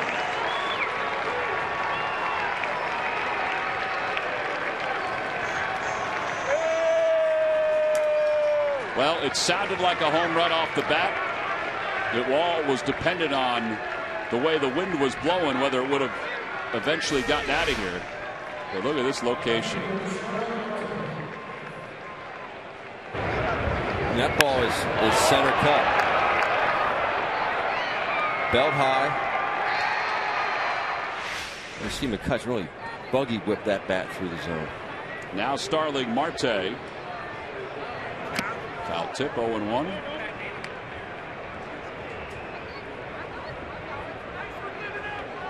He kind of sat there and admired it for a minute. It didn't get out by a whole lot. No, we were talking about how the wind was sort of docile before. I mean, it's picked up. There's a cold front coming through. I mean, it's picked up.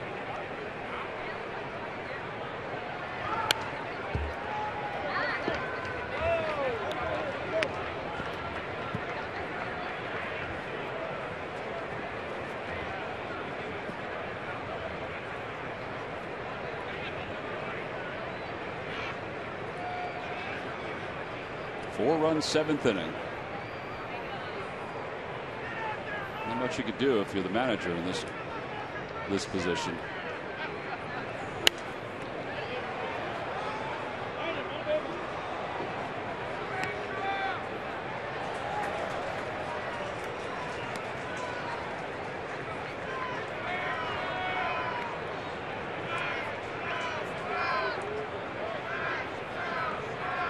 Probably a whole lot more run support than AJ thought he was going to get tonight. Well, it's 2 starts now in a row where he's gotten 7 runs. Actually, I guess you consider 6 runs when he was in the last game. So 13 runs while he's been in the ballgame.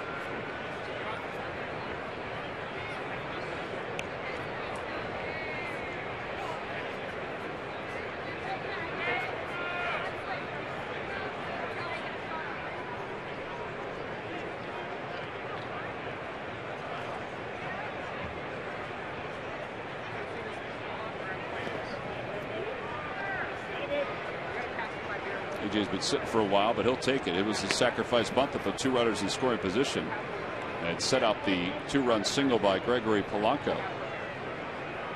Now the count is 2-2 to Starling Marte.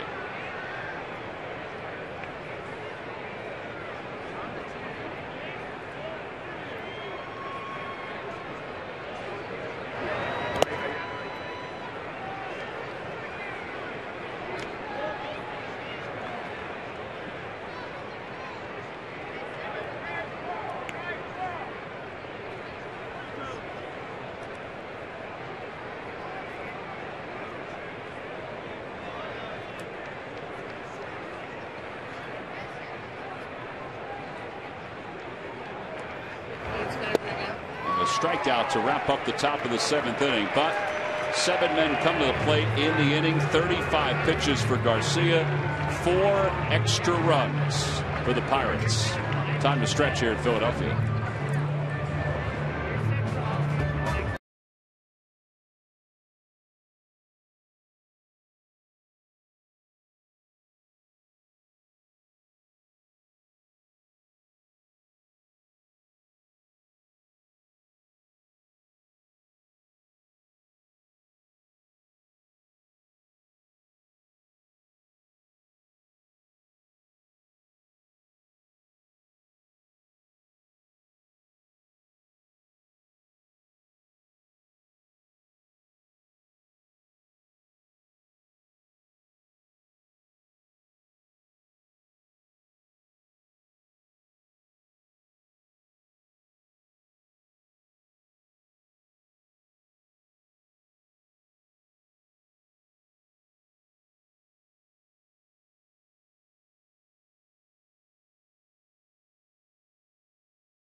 Lineup today.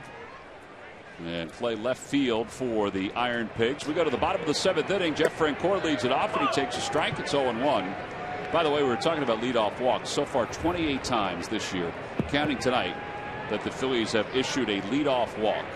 And of those 28, counting tonight, 14 of those runners have scored. So that's 50% of the time it's going to happen. Francoeur chops out, one away. Just asking for trouble there. And Andrew McCutchen, as the inning went on, launched a 2-run home run.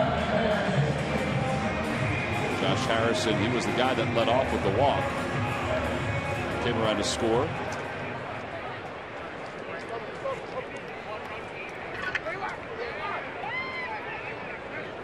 Here's Cesar Hernandez, who's 0 for 1. He walked his last time.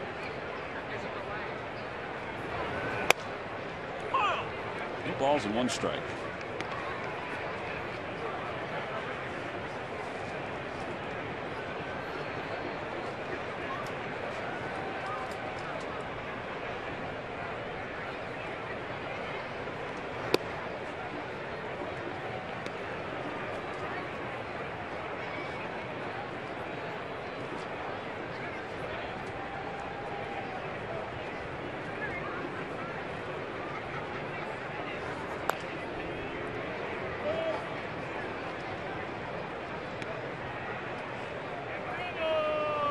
Murph, is Hump okay down there? Did he take the burden of that ground ball? You know, Hump got out of the way and it almost hit me. Whoa, wait a minute. I asked him to take the brunt of that the next time. Come on. And a call, strike 3. Everyone's okay. 2 outs. Here we go. Watch it again. Whoa! Murph, you looked scared in there in the dugout. You got to protect that moneymaker down there, Murph. Just getting out of the way quickly. Got to be quick on your feet down there. Be great if you fielded it, fired it to Juan Samuel. Next time. Odubel Herrera is 1 for 2. Takes a breaking ball. Well, this has been an outstanding outing tonight by A.J. Burnett. 91 pitches. He's got 2 outs here in the 7th. He's looked unbelievably comfortable out on the mound. He's never really been pressured. I mean, yes, he gave up the 2 runs in the 6th. But he breezed through every other inning. And he's breezing through this 7th.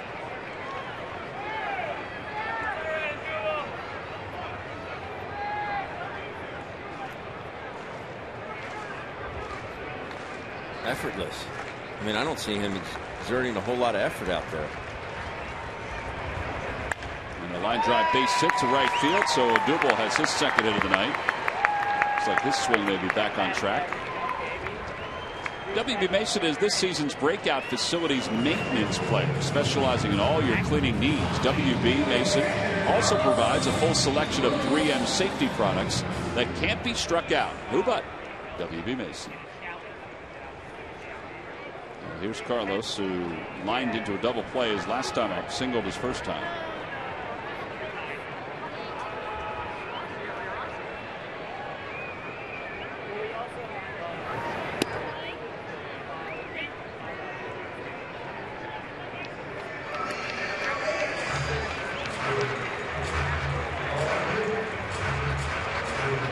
Odubel was sitting on that pitch. 0-2. It's hard to sit on pitch 0-2, but kind of knew he was going to get that front door sinker.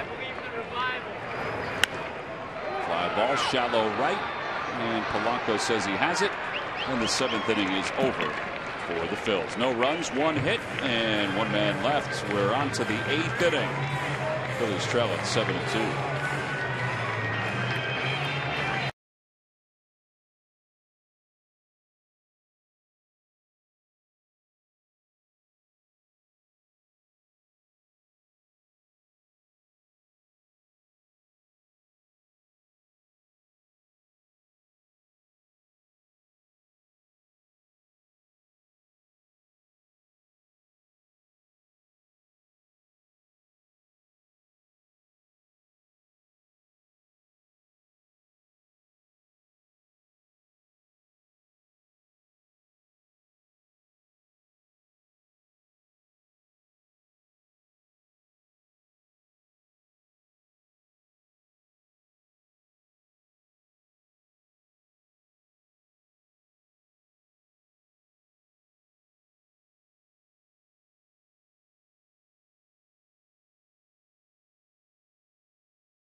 by WB Mason. You can't go wrong when you buy right.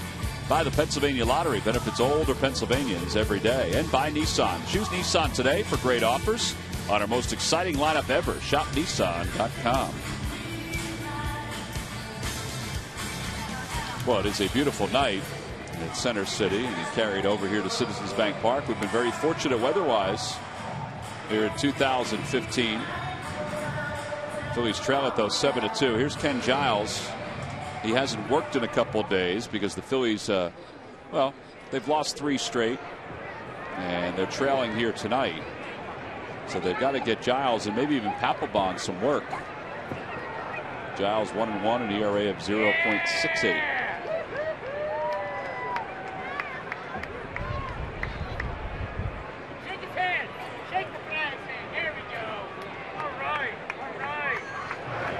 First pitch to Alvarez is up high, 1-0.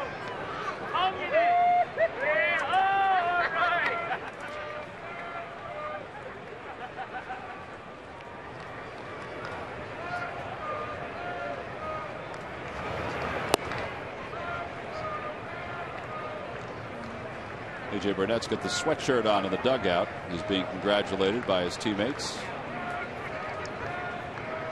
There is bullpen action for the Pirates. Chase Utley in shallow right field. Alvarez doesn't really move up the first base line. There's one out. Kung's coming up. Let's go to Greg Murphy with the Major League Notebook. Murph. All right, thanks, Tom. In the wake of Deflategate, Major League Baseball has implemented a 9-step procedure on the handling of baseballs before they are entered into play. They talk about the temperature they need to be stored at and the humidity, and also the chain of command before they are entered out onto the field. It was something they talked about in the offseason. It was implemented at the beginning of this season, all in the wake of what's happened up there in New England. And a Major League debut happening tonight for the New York Mets. Noah Syndergaard, their #1 prospect, pitching tonight. Through 4 innings right now. No runs have been allowed, just 2 hits. He struck out 4 and walked 3 so far in his Major League debut. So doing good things for the New York Mets. Guys? Yeah, he took the place of Dylan G, who was supposed to start this past Sunday for the Mets here in Philadelphia. Instead, Bartolo Colon made the start. 0-2 pitches fouled away. I don't think that, well, I guess every baseball is going to be different. Different guys rub them up from different cities. They're all coming from the same place. You can't deflate them like you can in football. No, but you can. They talked about what you can do to them, and you can obviously scuff them, which sure. we've seen, but the umpires should be able to catch that. But you can also wet them and make them a little bit heavier, and that's something that I wouldn't imagine any pitcher would want out there on the mound, but it's something that can be done to the baseballs. That Major League Baseball was just talking about trying to get out in front of anything, before it becomes any kind of a problem. So, sure. Baseballs are used so quickly in the game and then discarded. The average baseball is used for 2 or 3 pitches, but they just wanted to make sure they knew exactly where they were being stored, and who touched them before they get out to the field, just so there was no impropriety. Well, our own Danny O'Rourke would That's make right. sure that everything is perfect with the baseballs here at Citizens Bank Park. It can also depend on how much of that Delaware River mud you're allowed to put on it. Yeah. Some pitchers that you may have worked with in the past really like those balls to be dark. What are you saying, Jamie? You like the baseballs to be a little Don't throw darker? any names out there. Let me see. Who have I worked with? Jamie Moyer. That was a pitcher. Jamie Moyer and Teak was Jamie before Moyer. your time. So, yeah. And then Jamie Moyer. No balls at once. Teak was before my time. No balls and 2 strikes.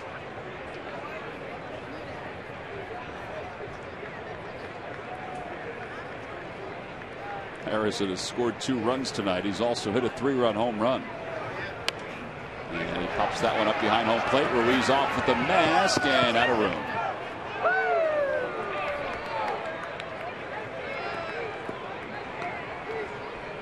No balls and 2 strikes.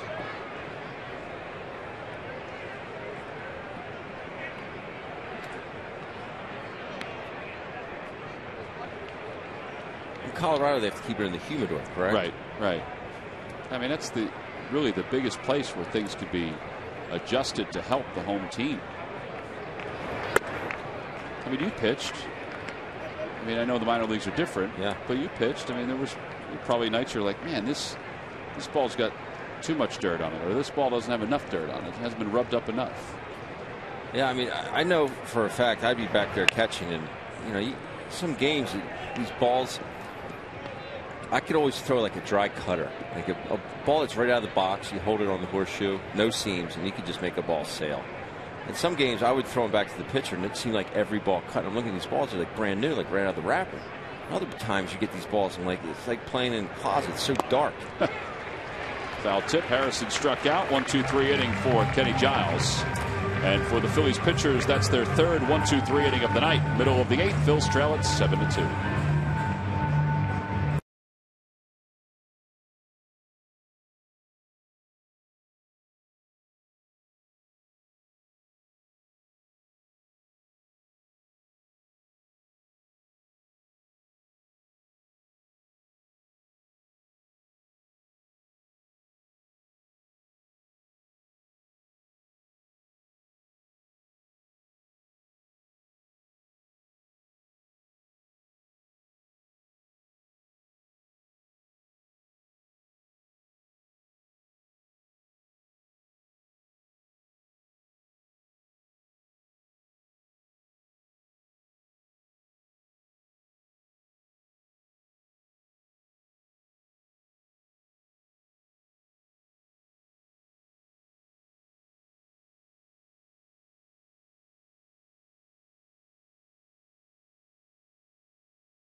Phillies Festival here at Citizens Bank Park. It benefits ALS Association, the Greater Philadelphia chapter. The annual event includes autograph booths from 2015 Phillies players and coaches, a Mike Schmidt photo booth, grab bags, opportunity to throw in the bullpen, silent auction featuring a collection of bats, balls, caps, and other unique memorabilia. Tickets are on sale right now. You can call 215-463-1000 or go to Phillies.com to purchase those tickets.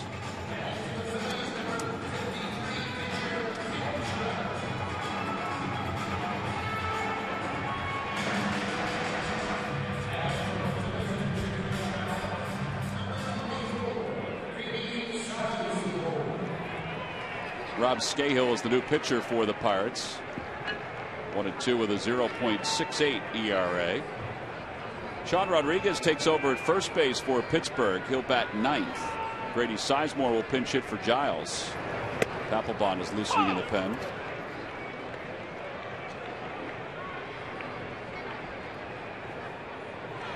There's Papelbon, who will pitch the ninth.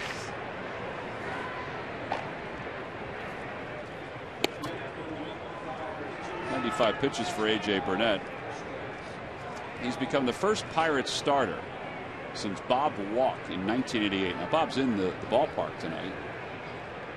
He's part of the broadcast team for the Pirates. First Pirates pitcher since Bob Walk to not allow more than 2 runs in each of his first 7 outings of the year. It's amazing. He has been good. Give him credit. And strikeout number 1 for Scahill. Yeah, in all honesty, when you look at A.J. Burnett pitching tonight, you wonder if this will indeed be his last year. There's still a lot of games to be played, you know. I mean, we're just seeing him for the first time tonight, but it's almost like And it's probably not the case, but it's, you know what, this is my last year. I'm going to enjoy it. I'm going to be nice and relaxed out on the mound. I mean, 1 walk for A.J. Burnett in 5 innings or 7 innings. Very uncharacteristic of what we saw last year. He was really good tonight. First pitch to Revere is up high, 1-0. His tempo was good. His command of his fastball was excellent.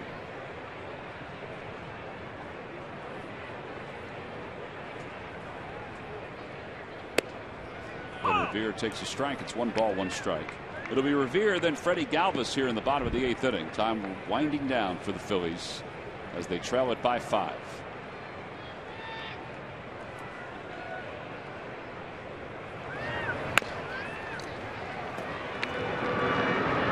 Two outs.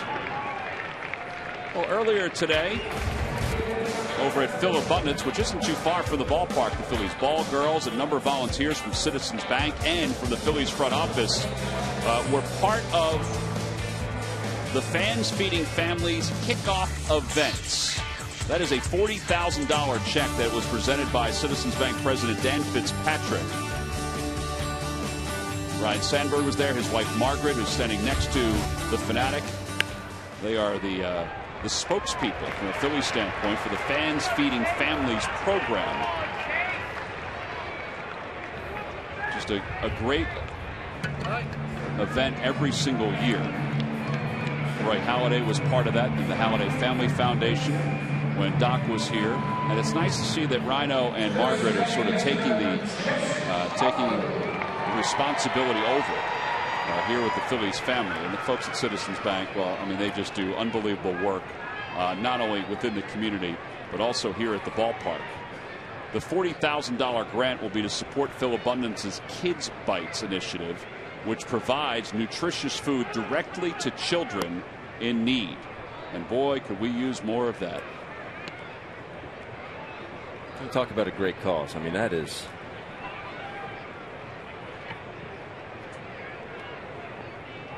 Nice to see Rhino and his wife donate their time and get over there and make an effort. That's, it means a lot to the community. Well, we mentioned all the volunteers that were there, the volunteers from Citizens Bank and their employees, the volunteers from here with the Phillies organization sorting food out. Phil Abundance reduces hunger and food insecurity in the Delaware Valley by providing food access to people in need in partnership with organizations like the Phillies, like Citizens Bank, like Goya, and also partnerships with the individuals. Chopper left side, Harrison off his glove and into shallow left field. Galvis on his way to third. So the Phillies now have first and third. That'll be an E6. First and third with 2 men down. Should say E5. Over near shortstop. Yep. The ball just kicks up off the heel of his glove. It almost looked like Harrison was sneaking a peek to see if he had a time to just get the quick force at second base and just took his eyes off the baseball.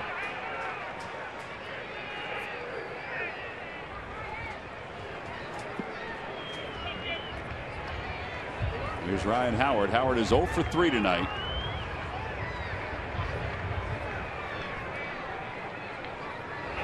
Breaking ball, 0-1.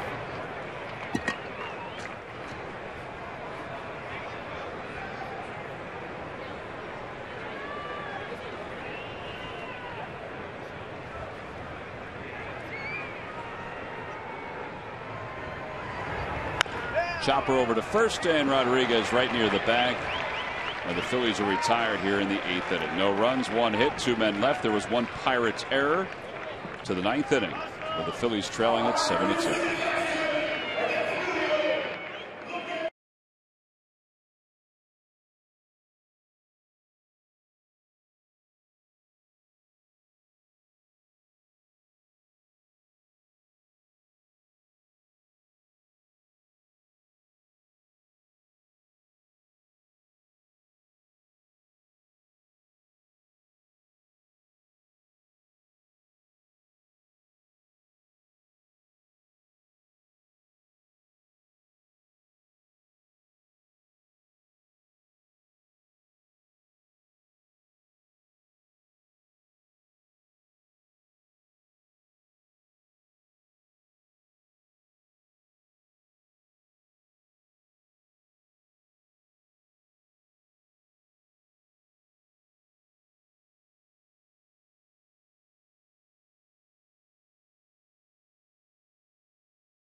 Could be. Groups of 25 or more are eligible for fundraising opportunities that benefit their designated cause. It's a great way to raise funds and awareness. Learn more at Phillies.com/group tickets.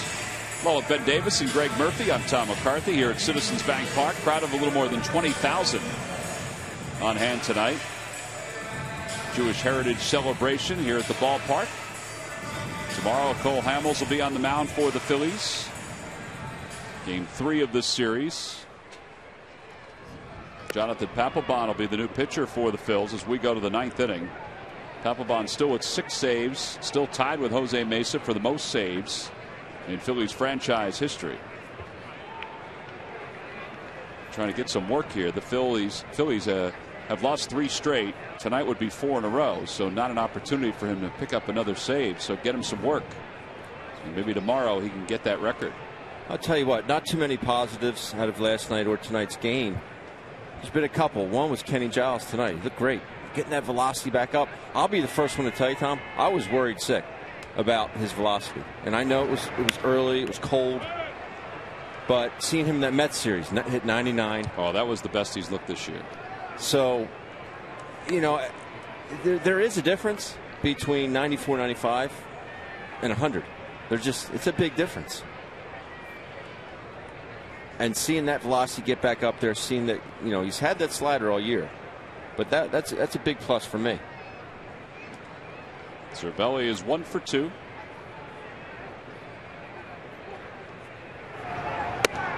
Pitch high, 1-1.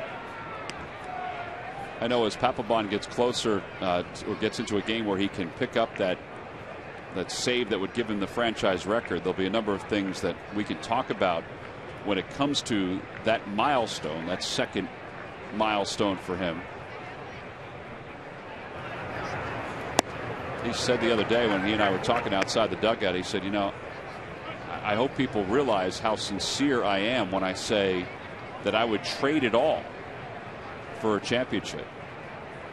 And whether it's here in Philadelphia where he hopes it would be or somewhere else, he would trade all of that if he can raise the World Series championship trophy one more time or 2 more times or 3 more times. Well, it shows you his competitive nature and the fact that, you know, he's putting that uniform on every day to win. He likes to win. Can't blame him for that.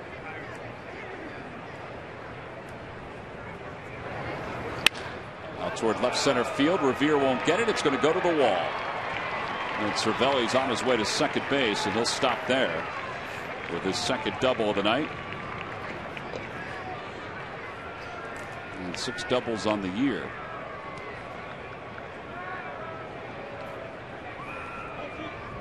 That's where he's sitting all time, 331 career saves.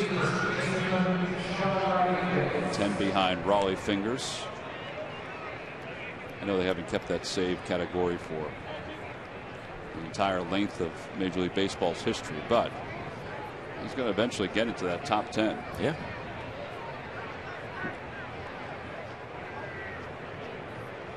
Something you can be very proud of. Sure.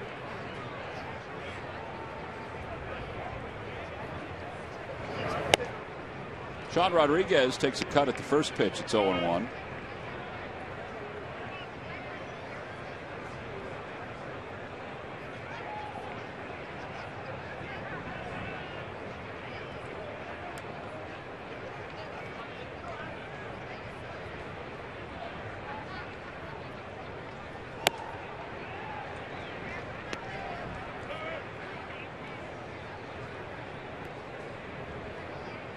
If I could take one quick second to congratulate Malvern Prep for winning their 5th Interact title today.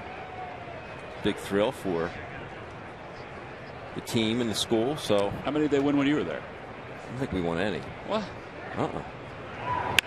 We won one in basketball. Jeff Francoeur makes the catch. We got one in hoops, but I don't remember any in baseball. I could be wrong. Should be ashamed of yourself for not winning one when you were there. But that's a great thrill for those guys, so I'm happy for them. Yeah, I mean, we're all around the Delaware Valley, really all around the country, all around the Delaware Valley. Conference championships are being secured in baseball. Same for college. You know, a lot of college teams in the area that are going on to the NCAA tournament in their respective levels, 1, 2, and 3.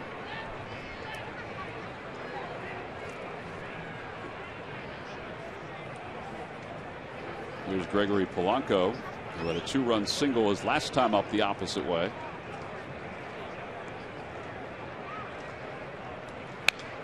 Had a play, 0-1. Pap did not like that baseball. Wasn't rubbed up enough. He knew right away, didn't he? He knew right away.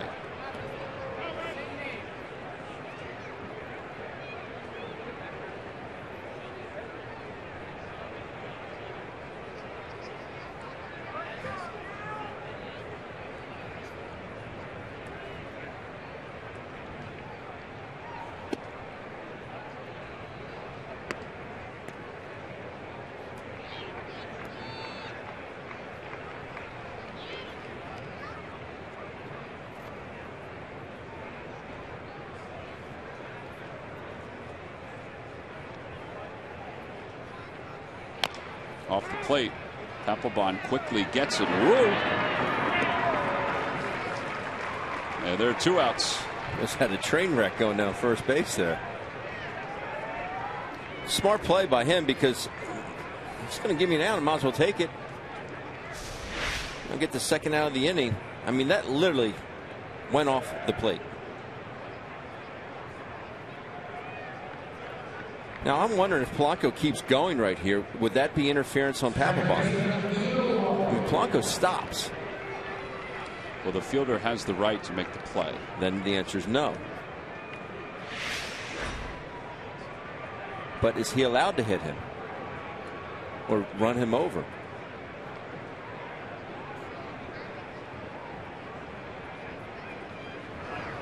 Inside, 1 ball and no strikes.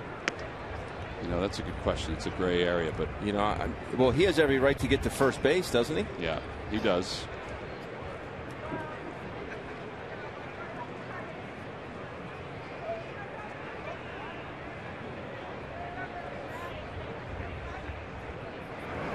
Swing and a miss.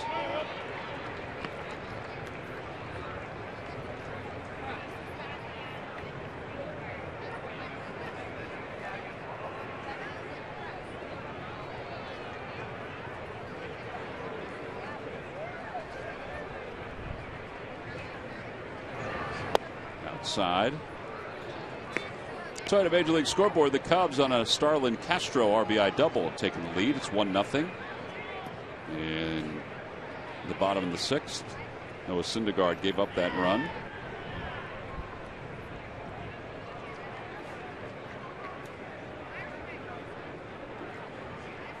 Swing and a miss, 2-2. Splitter's been so good this year. Been really good. Righties and lefties.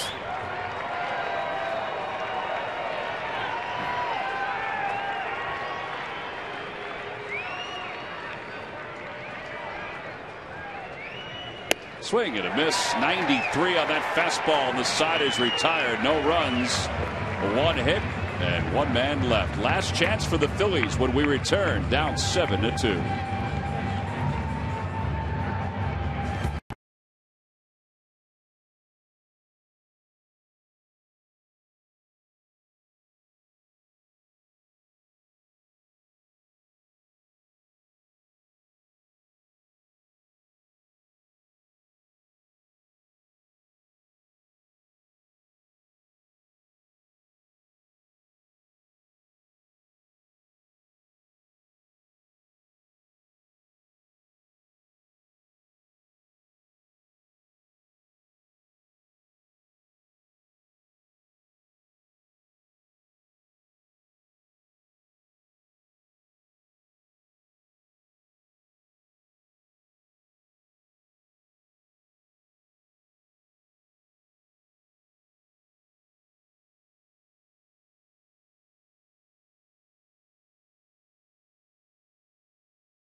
the game. We go back to the 4th inning. That's where we're going to start things off. Fastball, and Harrison went hacking.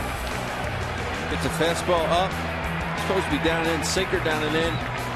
Just ends up being a flat 4-seamer, it almost looked like, but it's a pitch you like to have back. To Josh Harrison and Luis Garcia. This pitch to Andrew McCutchen for a 2-run homer. It's 5 runs on 2 swings of the bat, and they are the W.B. Mason deliveries of the game. When we go to the bottom of the 9th inning, it's the last chance for the Phillies to try to do something. They're down by 5. And Archimedes Caminero will be the new pitcher. 0-1 with an ERA of 4.50.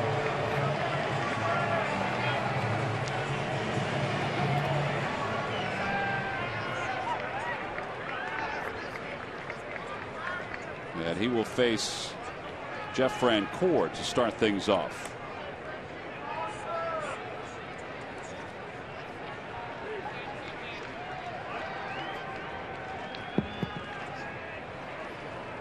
Francoeur tonight is hitless in 3 at-bats, 3 ground ball outs. Hits that one sharply at Harrison. So 1 pitch and 1 away.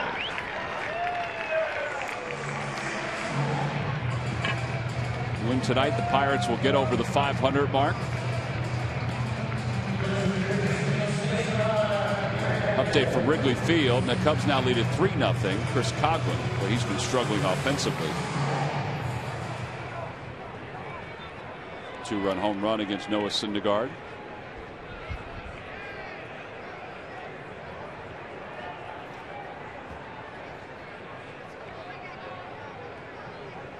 Mets find some arms, don't they? I'll tell you. Well, that was in that trade for R.A. Dickey. They made out pretty well on that deal.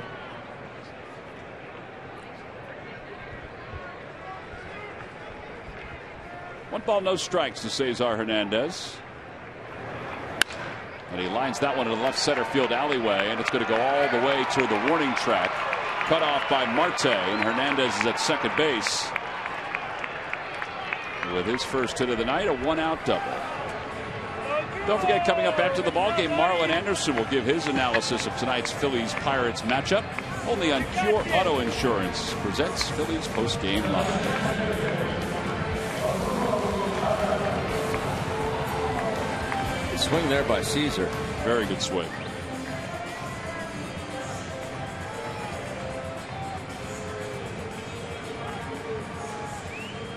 You just can't give away at bats. You know, you're looking at it 7-2, 1 out. These guys are fighting for not only playing time, but you know, this is their livelihood. This is what they do.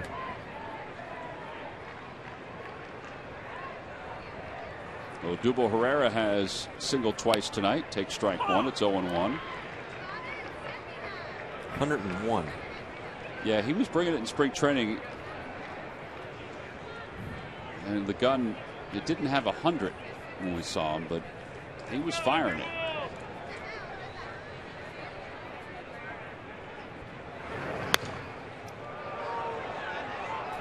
That was 101. It was fouled back. It was heavy.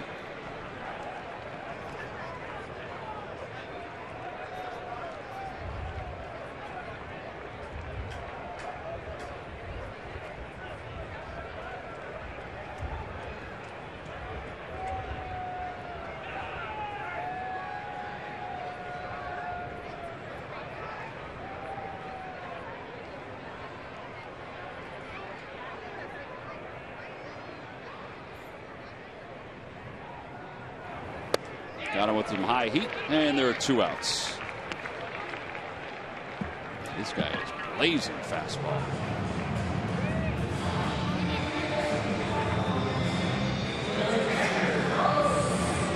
I'm anxious to see if Kenny Giles will be able to maintain his velocity. One man that has impressed me is Aroldis Chapman. He has sustained that velocity the entire time he's been in the big leagues. They say he's a workout fiend, too.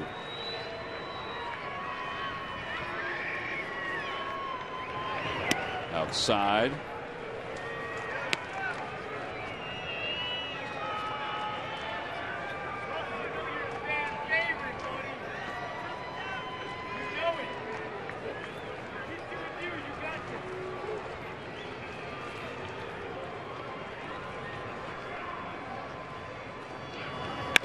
Chopper towards short, and it's gobbled up by Kung. Throws over to first in time. And the Phillies have now lost 4 consecutive games as they are retired here in the 9th inning, and they lose tonight by a final score of 7-2. Well, this was a tight game until the 7th, when the Phillies allowed 4 runs and allowed the Pirates to break the ball game open. So game 2 of this 4-game series goes to Pittsburgh. Our Chevrolet player of the game, A.J. Burnett. Well, he was as good as we've seen here tonight. Excellent. It was, fastball command. Also had a very tight breaking ball. Really, saw him throw the one poor breaking ball to Andres Blanco in the pinch hit. But his fastball command was good, especially the lefties. He was able to front door that on a consistent basis right there, like he did to Freddie. He was good. He's been good all year. And that's, it's the reason why he has the numbers he has, and that is why he's Chevrolet player of the game. Got some run support for his 2nd straight outing. He picked up a victory in the 2nd straight outing.